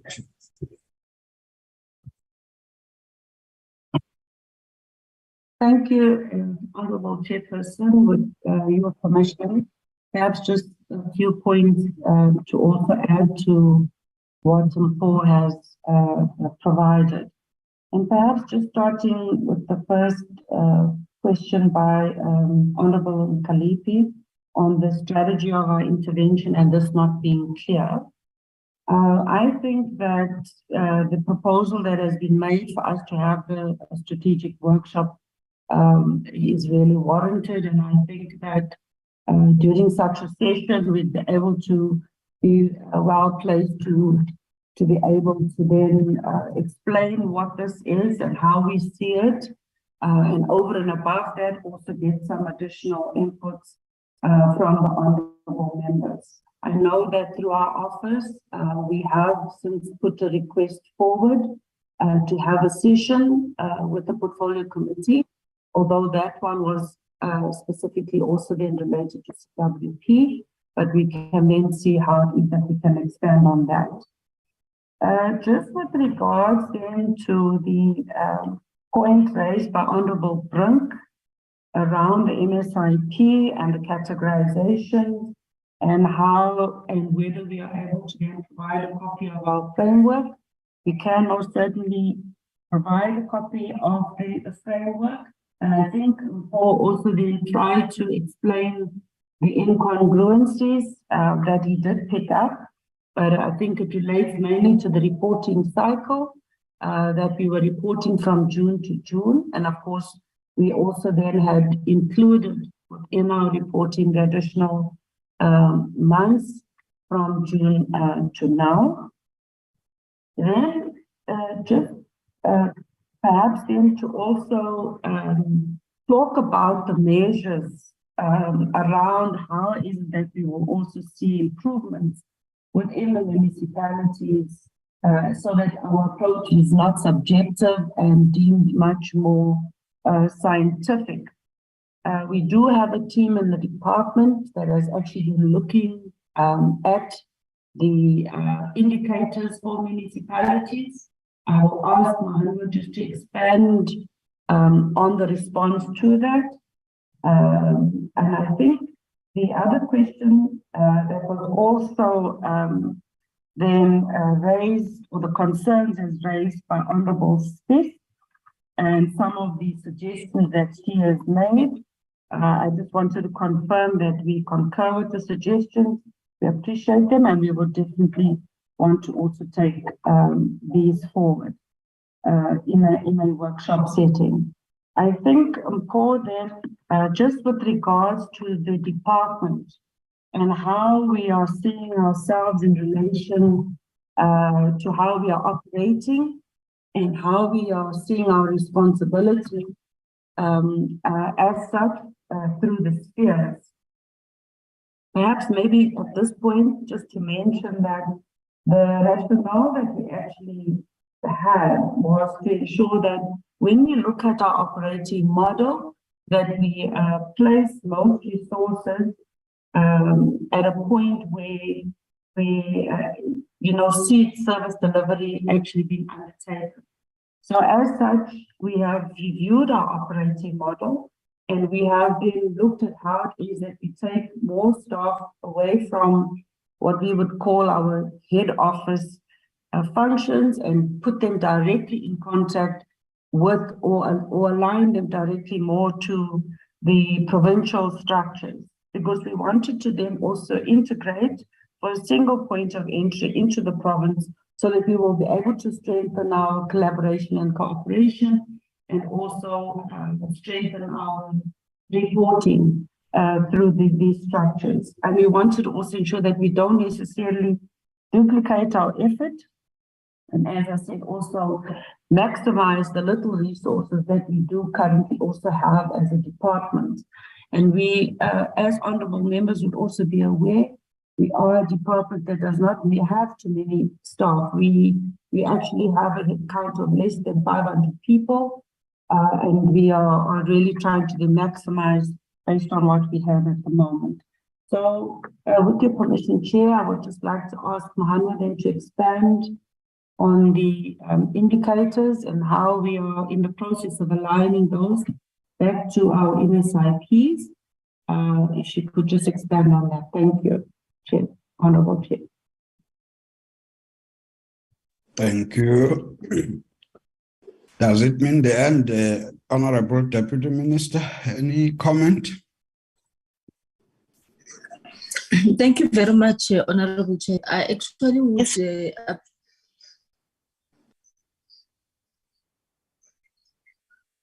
can I continue, Honorable Chair? Yes, please. I felt there was a bit of an interruption there. I wasn't sure if someone was making some indication to you. Honorable Chair, I think I must indicate appreciating the opportunity as well to round up on the responses. One, the suggestion of Honorable Spies, and I think DG and both Mr. Mohale covered it.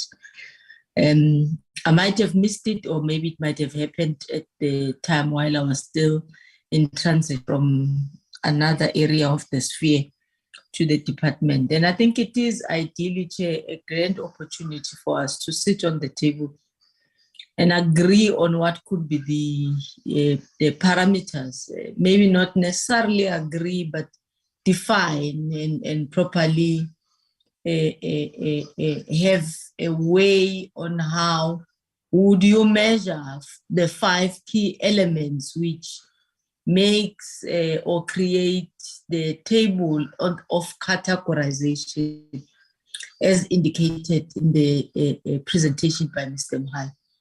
Some of these areas, honorable members, are not just clear-cut, dry issues that service delivery, for example. There may not be sanitation in municipality X, but they may be providing water and maybe doing fairly well on roads, but maybe not doing so well in other areas, depending on what their IDP is structured like, versus the expectation of the community.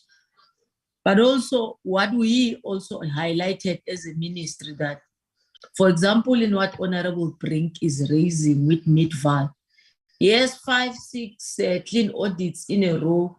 Sengo has 9 audits, if I'm not wrong, in a row. They are a functional municipality, but may not be financially stable because they are unable to collect, but they are able to be accountable, spend what they've been given, but may not necessarily meet the expectation of their communities because communities expect them to deliver more while they are a grade 3. So a measure of a mixture of financial accountability, service delivery, governance, political issues. Meetings may be moved by the speaker to another area. Maybe that was not procedural, but meetings also sit in areas where they are procedural to sit and not be productive. So it's a mixed bag which we need to, all of us in the, I think it's like 4 or 5, we're trying to map out to the committee, which is not necessarily what we did in extensively as we did this year in the State of Local Government of 2021, trying to outline what is an ideal municipality. I don't want to take time, Chair, but there is that slide, and it would have helped if we, as honorable members, as we walk towards State of Local Government 2023, we agree on those key parameters of what administration has to do, IDP in between, which talks to the people and their expectation, but also now concretized into a budget, and then what COCTA at the both national and provincial should be able to do. Honorable Chair, it's a contestable terrain on who is best and who is not, who is functional and who is not functional. That is why even in some instances of intervention, municipalities themselves take the department to court, either on overreach or on areas saying they don't need any intervention or they don't think intervention is due enough. The issue of LIPA, Honorable Chair, much as I had exited or left the meeting due to a United Nations visit in the afternoon where the portfolio committee was visiting and was doing an on-site visit in Liko. Honorable Chair, even though you exit a municipality, you will recall even in other municipalities, one of the areas which have been flagged is that we pack our bags and leave immediately at the end, while we seamlessly still need to do a handover and support. Because remember, support, ordinarily, if a municipality is still finding its food, shouldn't stop. And basically, that's the essence of what we are trying to do.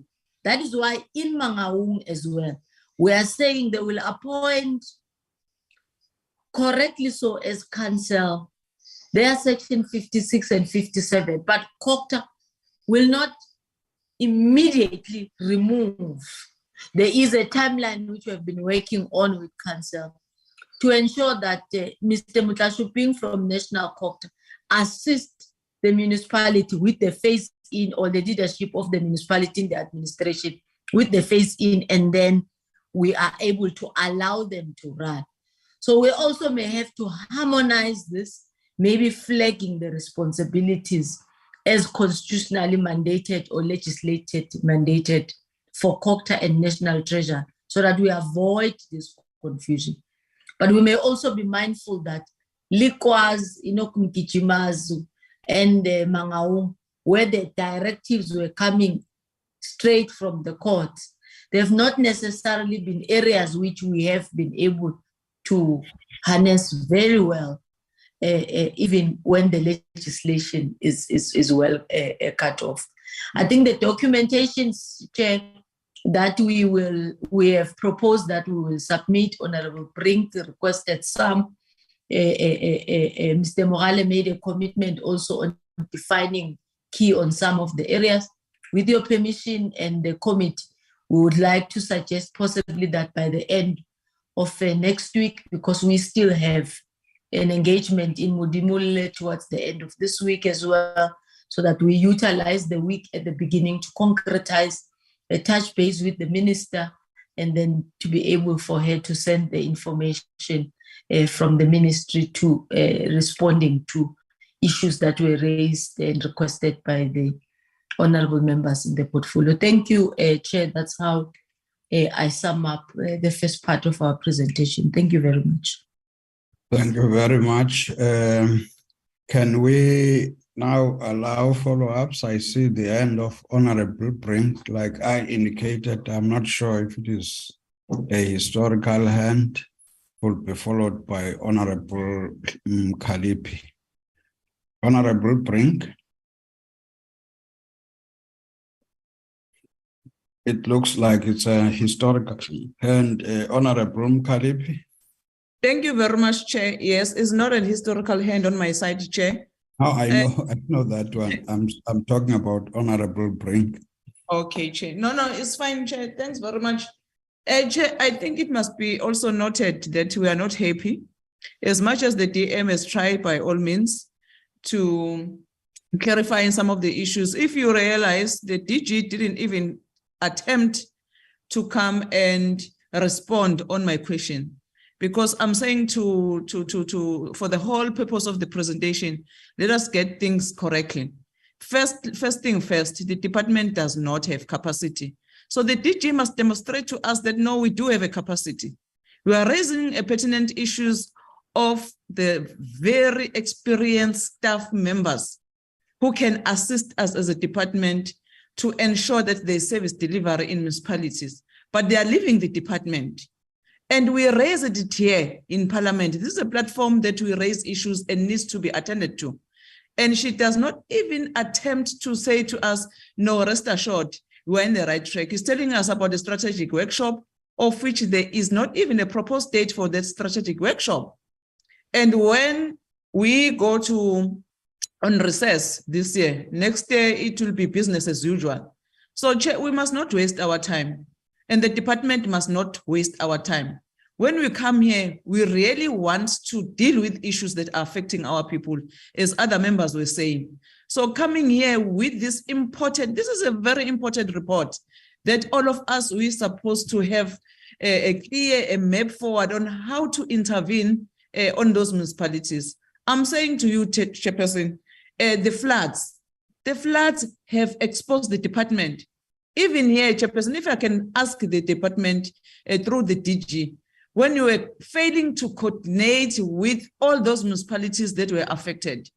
Secondly, Chair, there was a report that was produced by the Select Committee of this NCOP on the state of affairs of the Northwest Province.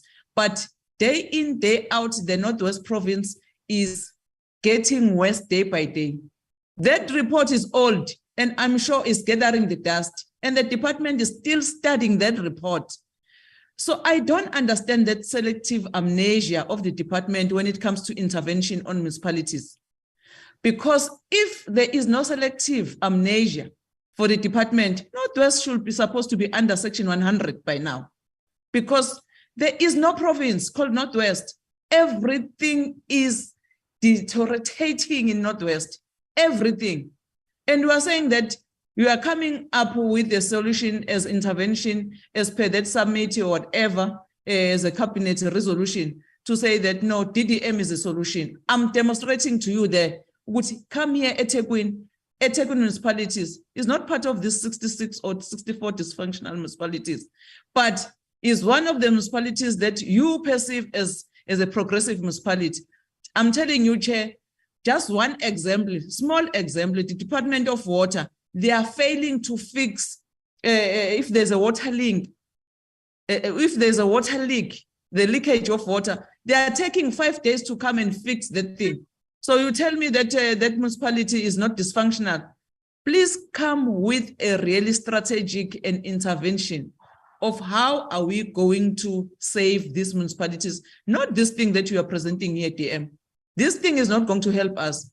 I don't think that we have any way to sleep peacefully at night to say we have a department. In fact, we don't have a department. If I may ask you, DG, after the floods, April, you made us as a department coordinating from that office of the Disaster Management National. You said every public representatives must go and get details of people who are affected with floods. Your department, I'm not talking about municipalities. Then people went and take the list of people who were affected. Not even a single acknowledgement from your department to say that you gave us a list of 300. We have done so much in terms of taking that list and doing and giving to the departments that's supposed to assist people. I'm talking about you. I'm not talking about these functional municipalities. So coming here to state a picture as if there's something that we are going to do, there's nothing that we are going to do. Come back with a clear plan as an intervention in terms of how are you going to save our municipalities, not these things of roadshow that you are telling us here. So I'm refusing, Chair, to accept that today's meeting have yielded any results. It has not yielded any results until the department understand their role, until the department tell us that, no, in fact, we are demonstrating to you as committee, as a portfolio committee, that no, we are capable to take our job serious. Because even now we are telling us that no, we must have a report that must be handed over in terms of the intervention in liquor. The DM, you were there, even if you are saying that you left the meeting during before the meeting concluded. You were there when people were telling us to say that even the person that was sent by the department, he became a king. He went to a retail store, and then everyone not supposed to go to that retail store, he was there with bodyguard. What is that?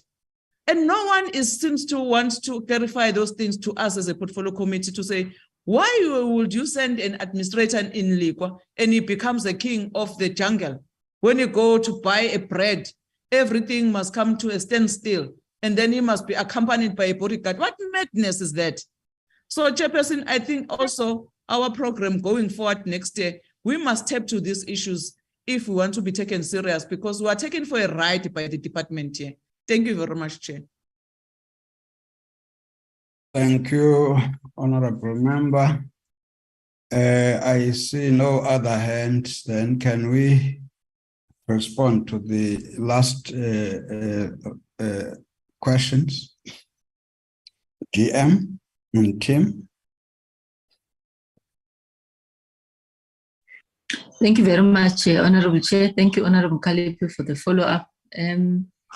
Honorable Chair, I thought in my understanding and the responses of both the DG and Mr. Mohale prior, my comments was that we are in acceptance of a thorough discussion with regard to the process and procedures on identification and categorization of municipalities. I think we might have used a different word, others called it strategic discussion. Honorable Speaker, if I may check my notes, she raised that there was a request which was even made for, in fact, you used the word strategic session, where the portfolio could have been taken into confidence in quite a number of areas, but particularly with dysfunctionality and agreement into categorization. And I do also believe that the questions, the direction of Honorable Mamkize, Honorable Mpumza with regard to metros, dysfunctionality, identification, were all indicating what Honorable Mkalip was also indicating, and Honorable Brink, that there is disjuncture in how we're aligning, in how we are categorizing, and we seem not to be in concert and in full understanding of how even the department is doing it. So, Honorable Mkalip, my response, therefore, was that in totality, Chair, we make a commitment to getting into that session. Secondly, Mr. Mohale then said in that session, we'll then fully sort of outline why municipality A we thought is in this category and why municipality B we thought is in this category. Even though there could be other issues which we do believe do not necessarily give us a clear-cut line on how to say a municipality is functional or not dysfunctional. And that is why Honorable Mkalipi zoomed into the last slide of the presentation. Honorable Mkalipi, I may agree with you if you look at the department in saying there's no capacity because there's no department presence in each and every municipality.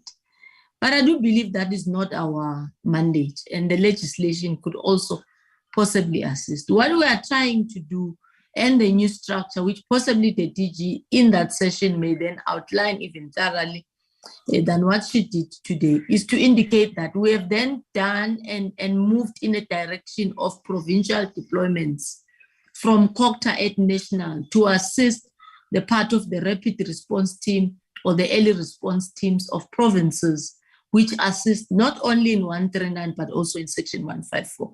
That could be the fora that they are talking about, which assisted us in moving from 16 to 31 in municipalities and provinces that were receptive.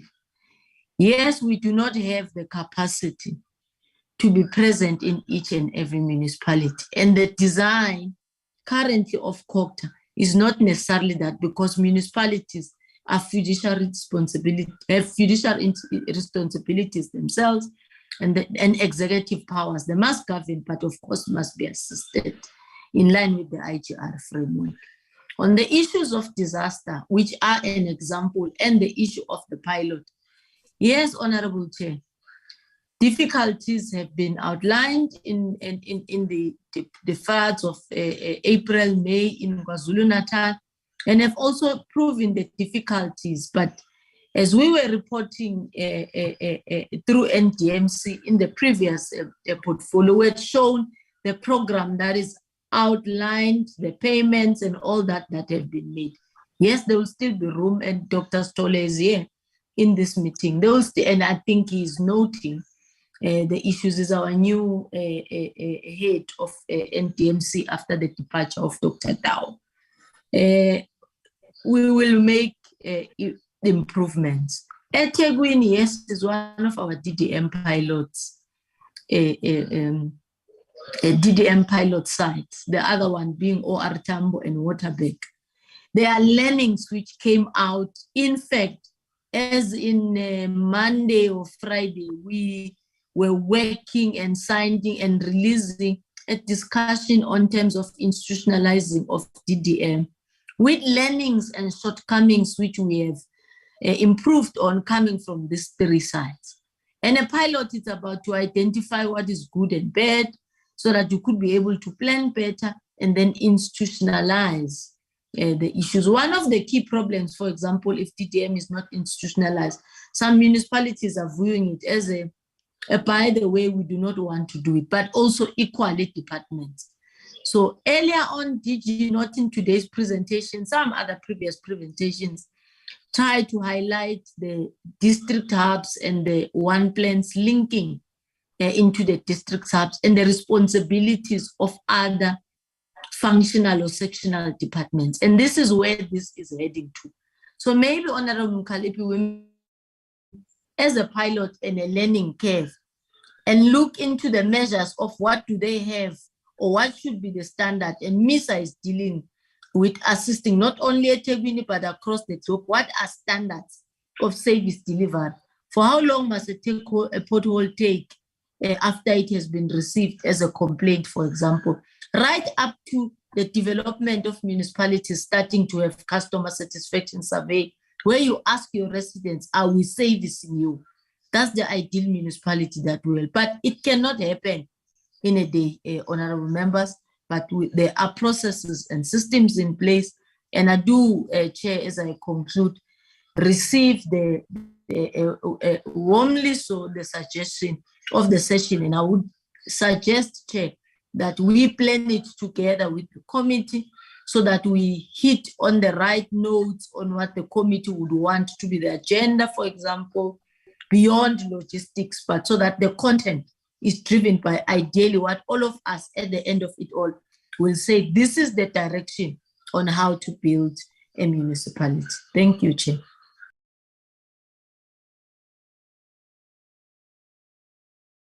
See the hand of Honorable Mkhaliphi again. Yes, Chair. I just want to say that no, the DM must not come here and say that the department does not have a mandate to intervene. Your mandate as a department DM derives from the Constitution, from Chapter 3, Chapter 5, Chapter 6, Chapter 7, and Chapter 9 of the Constitution. And Chapter 5 of the Constitution is very clear.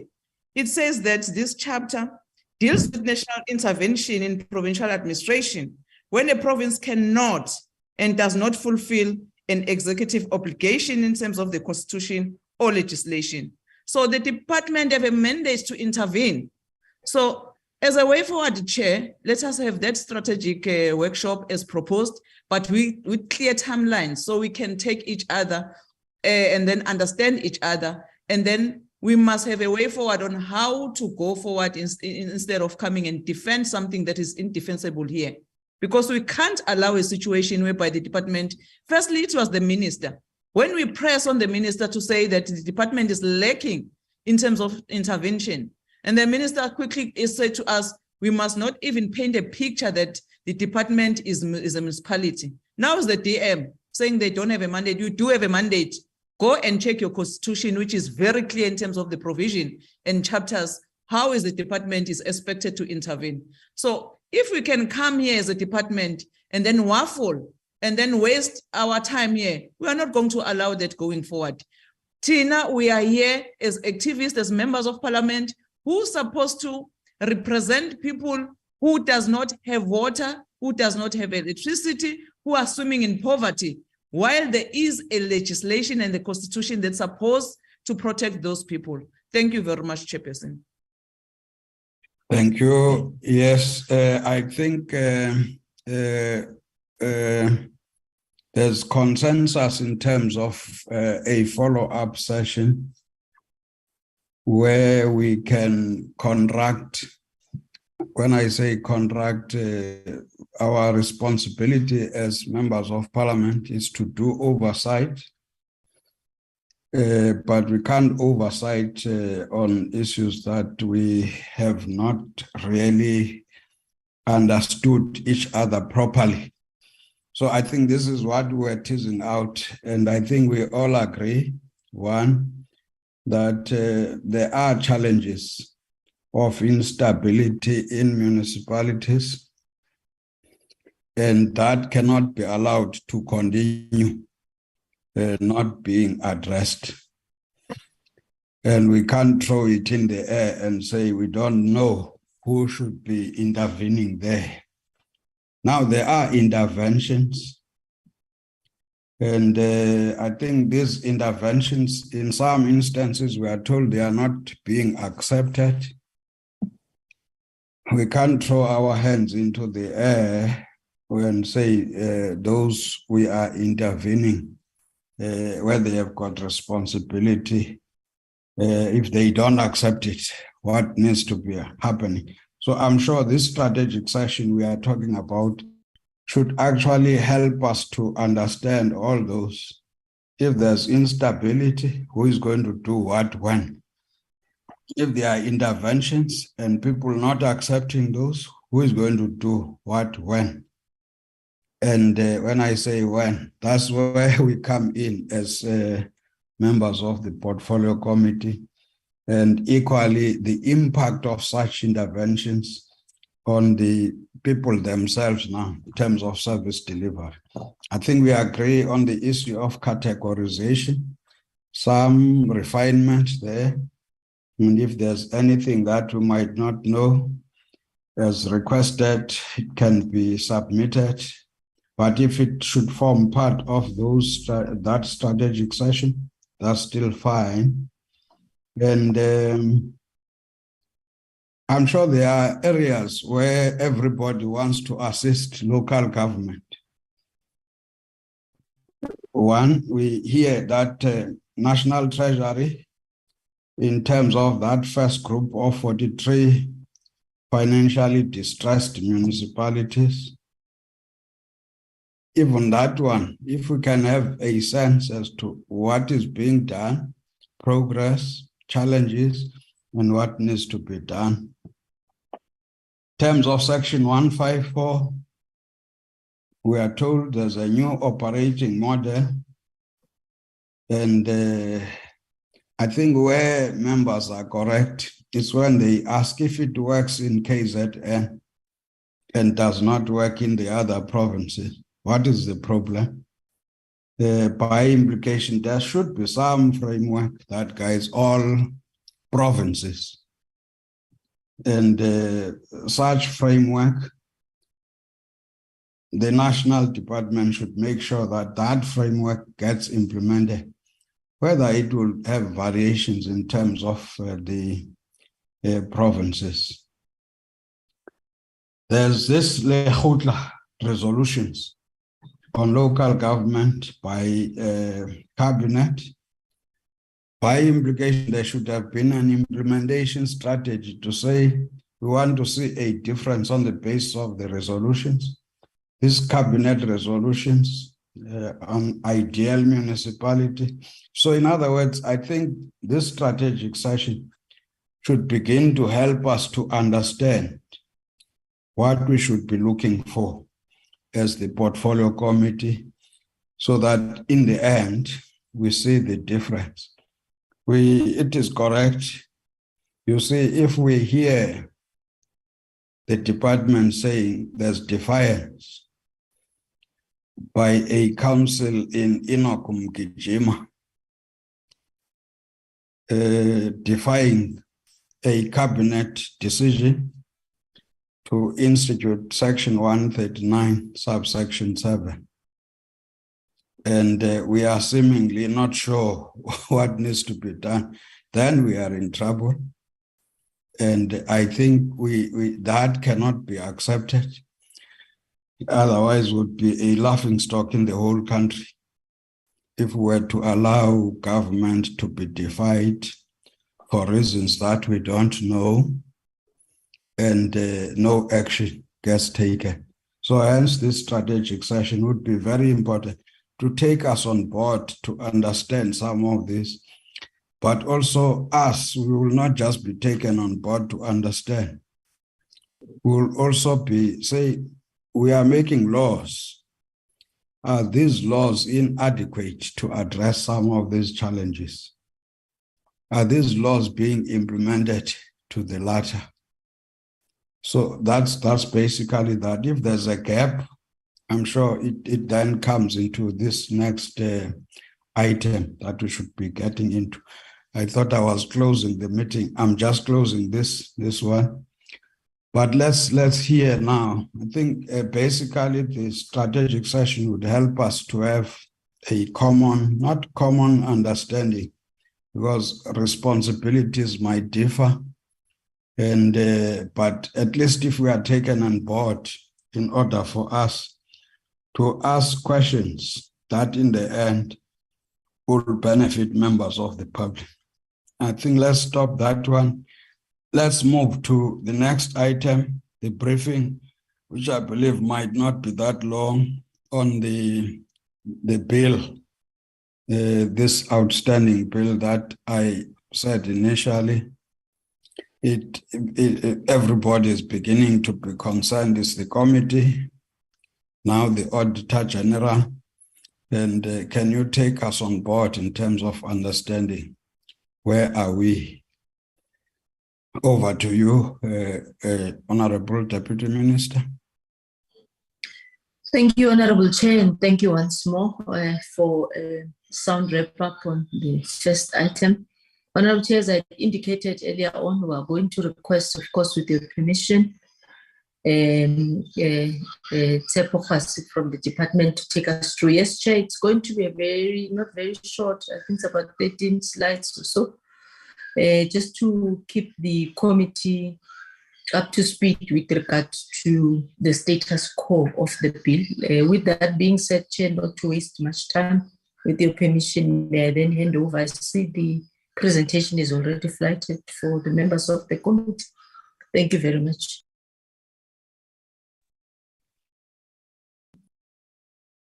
Thank you very much, DM. Thank you, honorable members of parliament, DG colleagues, all protocols observed. Indeed, as the DM is indicating, we have prepared 12 slides, but ours it's a short presentation. We have been requested to come present on the status and progress of the Intergovernmental Monitoring and Support and Intervention Bill. This slide basically, Chair, deals with the overview of the presentation. We will be touching on the constitutional context. We will touch on the purpose of the bill. Then importantly, we will dwell on the actual status of where the bill is now. Then we will deal with recommendations. Chair, the next slide is just a slide to indicate that we will be providing the status of the bill and request support from the portfolio committee when the bill will be going through the parliamentary process. The next slide deals with the constitutional context. Chair, it is trite law that the Constitution provides for an intervention framework when a sphere of government cannot or does not exercise its obligation in terms of the Constitution or legislation. This intervention framework are provided for in terms of sections 100 and 109 of the Constitution. It would be known that section 101 of the Constitution provides that when a province cannot or does not fulfill an executive obligation in terms of the Constitution or legislation, the national executive may intervene by taking any appropriate step to ensure fulfillment of that obligation. Similarly, section 109(1) of the Constitution provides that when a municipality cannot or does not fulfill an executive obligation in terms of the Constitution or legislation, the relevant provincial executive may intervene by taking any appropriate steps to fulfill that obligation. It should be noted, Chair, that since the advent of the Constitution to date, Section 100 was invoked in 24 provincial or provincial governments or departments, whilst there have been 198 invocation of Section 109 in municipalities across the country. Subsection 3 of Section 100 and subsection 8 of 139, as we know, calls for the national legislation to regulate the processes established by both this section. And in order to comply with these subsections, the department has developed what we call now the Intergovernmental Monitoring, Support and Intervention Bill. That should be giving effect to these subsections. The next slide, Chair, deals with the purpose, and these have simply been extrapolated from the long title of the bill, verbatim. It provides that the purpose of the bill is to regulate the implementation of and the processes provided for in Section 100 and 139 of the Constitution. To provide for targeted support to provinces and municipalities in need of such assistance, to provide for monitoring of provinces and municipalities as to the fulfillment of their executive obligation in terms of the Constitution or legislation, to provide for alternative steps to intervention to induce compliance by provinces or municipalities with their executive obligation, just short of invoking Section 100 or 139 of the Constitution. To also provide for the deployment of administrators by the intervening national executive or the provincial executive. And lastly, to provide for matters connected therewith. The next slide, Chair, deals with the actual status of the bill. It should be noted that 2 years back, during 2020-2021, the department distributed the bill to all national sector departments, premier's offices, the provincial treasuries, COCTA, MINMEC members, basically to solicit written comments. And a year later, during 2021-2022 financial year, one-on-one engagement were undertaken with the National Treasury, SALGA, and Northwest Section 100 administrators, as we would know that the Northwest was under administration, DPSA, and DPME. And we also had the consultative roadshows that were undertaken with Munimex and Troikas in all the provinces. We further had joint intervention roadshows that were conducted by our Deputy Minister and the Deputy Minister of Finance regarding intervention procedures. And still in 2021-2022 financial year, the bill was consulted with a handful of MINMECs, including our COCTA MINMEC, Transport MINMEC, Environmental Affairs, Human Settlement, Water and Sanitation, and this one was technical. And we also consulted with the NITLAC. Out of all this consultation, Chair, to be exact, 704 written comments were obtained from these, from all of these different stakeholders. The next slide, Chair, still on the status of the bill. Basically, after consideration and consolidation of comments in the bill, we did submit the bill to the presidency as a cabinet compulsory step to can obtain a certificate wherein this bill was subjected to a socio-economic impact assessment. And out of this exercise, we also developed the implementation plan and also the monitoring and evaluation framework on the bill. And all of this are paving a way for the bill to be submitted to cabinet and indeed ultimately to Parliament.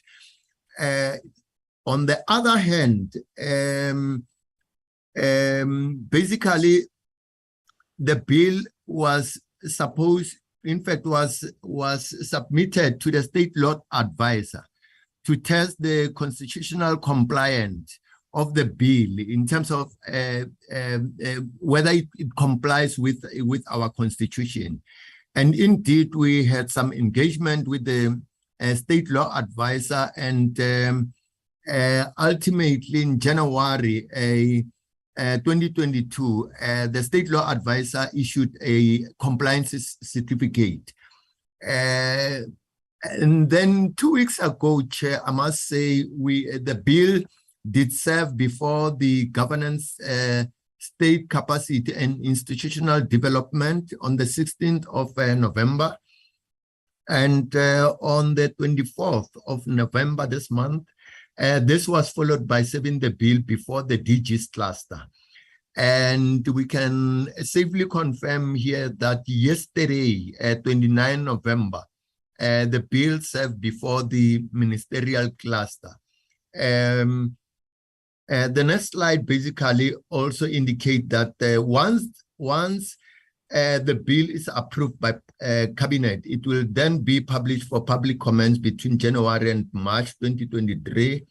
And post the publication of the public comments process, the bill will then be submitted to the parliamentary process and be dealt with in terms of National Assembly rules and those of the NCOP as a Section 76 bill. Indeed, what we are indicating, it will serve before this August portfolio committee, and it will also serve before the select committee responsible for cooperative governance. Once the bill is approved by the National Assembly, it will be submitted to the President for assenting. And once so assented, it will be enacted as an Act of Parliament in 2023-2024 financial year.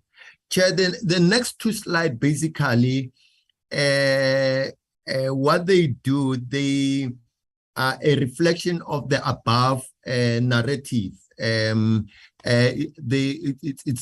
a table. The next slide. It's a table.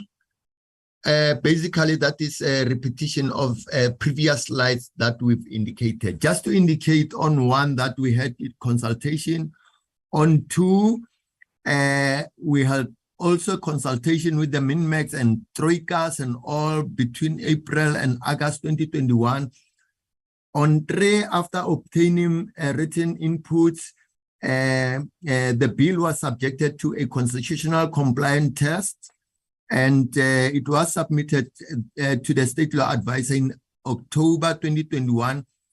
Simultaneously, this bill was submitted to the Presidency for socio-economic impact assessment, and we engaged the State Law Advisor in December 2021, and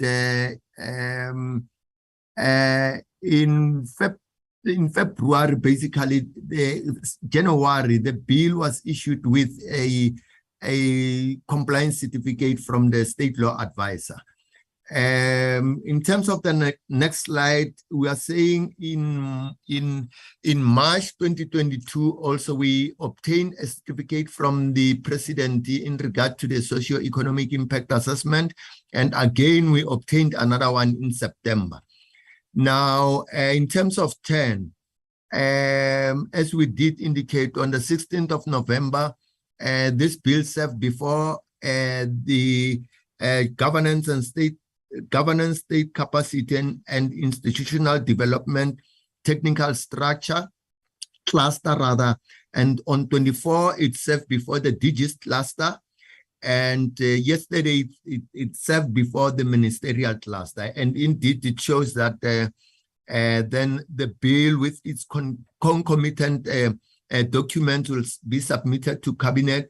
14 will be published for publication for public comment, and we will collate and consider comments for incorporation into the bill, and that will be April, May 2023, and processing of the bill will be done from July 2023. Basically, when the bill will be submitted to cabinet.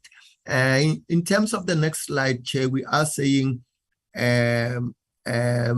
are requesting this August portfolio committee to can note the status and progress on the development of the bill and support the processing of the bill during the parliamentary process once the bill is approved by the cabinet. Chairperson, thank you very much.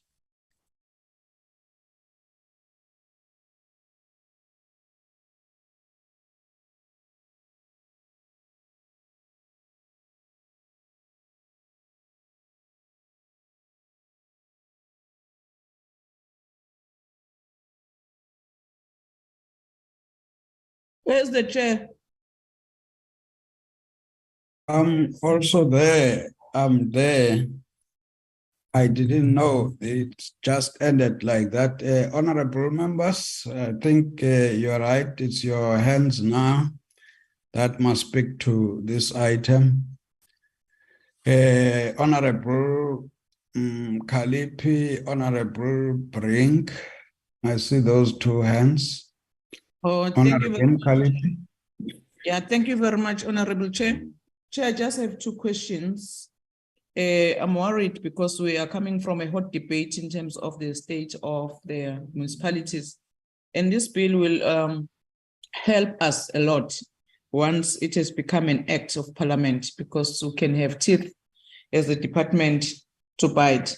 Now, this bill, the department has been shifting the implementation of this bill. Maybe can I get a clarity? Because my understanding is that this bill can be expected to next year in July. Is that correct? And it also raised some concern from the Auditor General's department as well, to say that this delaying of tabling is a poor planning from the department's side. So now, can you get a clarity? What informs the delays from the department? Because it's looked like it's going to be introduced very late next year. And you know the processes of that take place after that. The second part is that what I'm getting from the presentation is that some consultation has been done with some stakeholders since it's the Section 76 bill. But I don't get a sense whereby the community have been involved, have been consulted in the form of a community whereby they must also contribute, because this will also help a lot in terms of getting issues from the people and how is this bill going to help the communities to get their service delivery, because that's where it must end. It must end whereby the poor person there at Indwedwe, in a deep rural area of Eastern Cape, receive what belongs to him or to her. Thank you very much, Chair. Honorable Brink. Thanks very much, Chair. Let me just say thank you for the progress report. Sorry, Chair. Let me just say thank you for the progress report. This piece of legislation is one that the committee has repeatedly asked for, along with individual members for the past 2-3 years, perhaps longer, given that I think the first version of this legislation has been in the pipeline since 2013. I would just like to have clarity on what the latest version of the bill is. Is there a reference number or some sort of a code that we can refer to, just to have an idea of what version of the bill was taken to stakeholders for their input? Slide 6 refers to the comments received or the fact that it was circulated to various stakeholders. Can we just have an idea of the nature and extent of the changes that were made to that bill based on the input of stakeholders? Were there fundamental changes? Just an idea of what that input was and how it was considered and then landed in the version that served before Cabinet. According to slide 7, the bill was going to serve before Cabinet yesterday, and I apologize if I missed this. Did Cabinet then approve the bill, yesterday being the 29th of November, which is the date that slide 7 says it would have been at Cabinet? That would be just important feedback there. And if Cabinet did not consider it, did not approve it, when is the next opportunity that it will be considered? And then lastly, Chairperson, interestingly enough, the Western Cape apparently has provincial legislation on intergovernmental support monitoring and intervention. And I wondered if the department could learn a few lessons there. Did you perhaps consider, given that we have no other legislation on intergovernmental support monitoring and intervention in the country, whether any of the lessons were learned from the Western Cape provincial legislation? Thank you very much, Chair.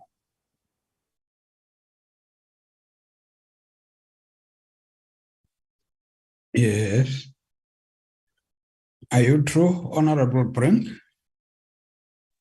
I am indeed. Thanks, Chair. Thanks. Honorable Space. No, thank you, Chair. I'm covered by my 2 colleagues. Thank you. Covered. Thank you very much. Any comments from Honorable Mkalip? Is that an old hand? Yes, Chair, let me just lower it. Oh, okay. DM and Tim. Thank you, Honorable Chair. I will request the TEPO to lead in the response, DG, and we will conclude, Chair. Thank you very much, Chair, and we are appreciative of the questions and input that are being made. Chair, I must say, the why is the bill late and, all those kind of things. What I can say, Chair, on the MTSF, it has been indicated there that, the bill will be submitted to Parliament in July to start the process. There has been a lot of consultations on the bill, and there has been, different versions of the bill to such an extent that we have the current bill as is, with substantive, consultations and inputs from the stakeholders. And indeed, as I'm indicating, the MTSF is indicating that, it's supposedly to serve before the Parliament in July 2022. Regarding the consultation with the communities and all, partially we can observe here that, as we did indicate, it served before NEDLAC, but then it has to be noted that in the presentation itself, we did indicate that once Cabinet approves the bill, it will then be published for public comment in February, March 2023. That's when we will, constitutionally or legislatively be able to be in consultation with the community at large in regard to the prescript of the bill. Chair, I'm not too sure the Honorable Member of Parliament, I think it was Brink, in regard to the latest version of the bill. I'm not too sure which latest version of the bill does he have, but indeed we do have a latest bill that has been amended with the inputs that we received from different stakeholders. And we can safely confirm, yes, that yesterday it was not a cabinet meeting, but a ministerial cluster meeting that looked at the bill. And indeed, what transpired in this cluster meeting was that the decision of the cluster was that we have to go get a particular legal opinion on the bill should be sought, and immediately we should redistribute the bill to the national departments, the provinces, and so that we can still obtain further inputs on the bill. Chair, I think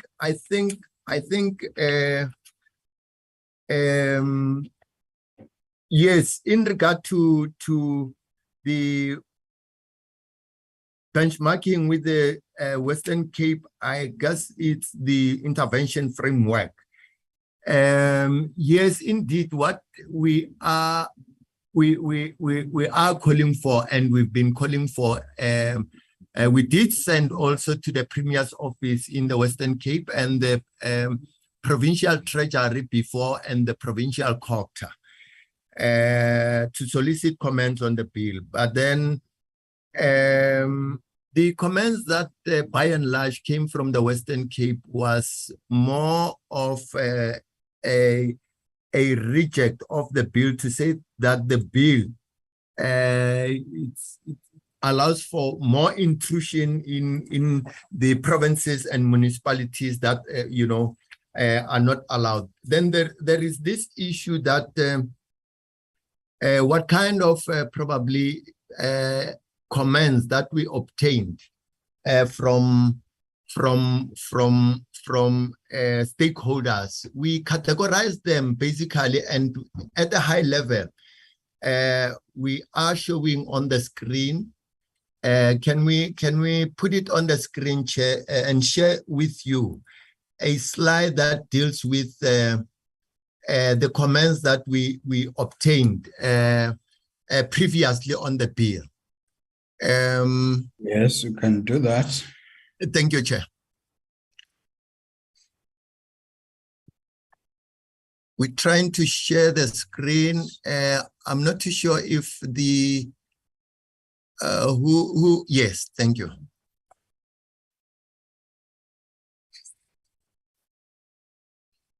Chair, this is just a high level comments from stakeholders that we've consulted. They are saying the bill should clearly articulate what an executive obligation is, as it has been an elusive phrase to comprehend by all the stakeholders involved. Thus, simplicity and clarity to defining the concept has been derived from literature and jurisprudence, as currently the definition of the executive obligation is.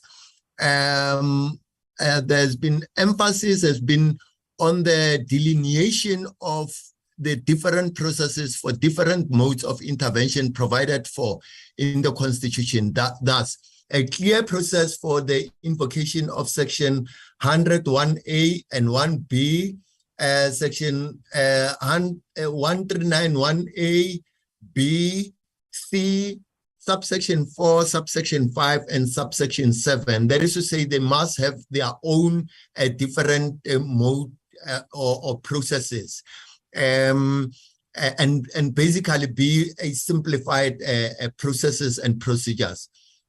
Strong emphasis was on the clear delineation of powers and mandates of the administrator on one side, as against the powers and mandate of the administrator and office bearers in an intervention scenario. The issue relating to dealing with interference or obstructionist tendencies in intervention should be clearly articulated. And as a result, the deal does have some penalties that are imposed if any person, prevents the success of an intervention as invoked in terms of Section 100 or 139 of the Constitution.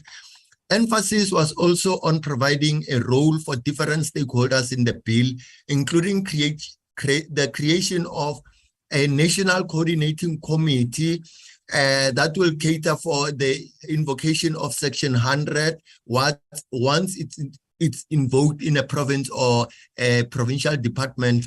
And this national coordinating committee is constituted of the minister, who will be dealing with cooperative governance issues, Minister of Finance dealing with finance, and DPSA Minister dealing with personnel issues. And indeed, importantly, that will any other minister, in fact, will be invited who has an interest in the intervened provincial department, and that will be a lead minister in the intervention in that provincial department. The issue of how the application of the intervention are funded, it was said it should be included in the bill for both Section 100 and 139 of the Constitution. Chair, the monitoring and support from other spheres of government has been emphasized prior to the invocation of the intervention. And the intervention should be viewed as a last resort, given the intrusive nature of the interventions themselves. And we are indicating here that, on the other hand, there has been almost every rejection of the prescript of the bill from the comments obtained from the Western Cape. Main argument being that the bill is very intrusive to the provincial and municipal powers as bestowed to them by the Constitution and legislation. The Western Cape province has developed and adopted their own intervention policy and procedure. Chair, I would think probably we have attempted to can respond to the questions that were posed. Thanks, Chair. Thank you very much. I think you have responded, and I think we have noted all the issues. Seeing that there's no further hand now, and seeing that we also made our comments almost like closing. Oh, I see the hand of Honorable Brink. Honorable Brink, a follow-up. Chair, just a quick question, whether the committee can be furnished with the version of the bill that was sent for public comments and so on, if that's possible, because we've got no idea of what it says at the moment. Oh, I also forgot about your question in the well, in the question section here, where you asked about the coding or reference number, but I think this is a modified form now that says, let's get the copy so that people don't talk about something that we don't know. I think we are making that request in the time frames as prescribed within 2 weeks latest. With those, I would suggest we close the meeting. We can see the picture that if we had something like this bill, we would not be in this situation in which we find ourselves, where we are still not convinced that we have exhausted all the clauses in the Constitution, in the laws that govern local government, in terms of the intervention, because they look like they are not yielding any results now. But with this piece of, that's why everybody has got interest in this, because it was not developed out of the blue. It was informed by a practical experience. So that is why also we are not sure now, when there are all these delays, whether we no longer see the need of this bill. But if we see it, I think one term that must be included is urgent, on the basis of what we are talking about. But let's allow the process. If there are no further comments, I would like to close the meeting. And with no further hands, DM or any comment, I close the meeting. The meeting is adjourned. Thank you very much. And we thank you, Honorable Chair and Honorable Members. Thank you very much for the time. Thank you. Thank you, Chairperson. Thank you. Thank you, Honorable Mukalipi. Thank you, my DM. Thank you, Chair. Thank you, DM. Very harsh to me today. Not But at it's all. okay. No, I love you a lot. But it's okay. I'll up my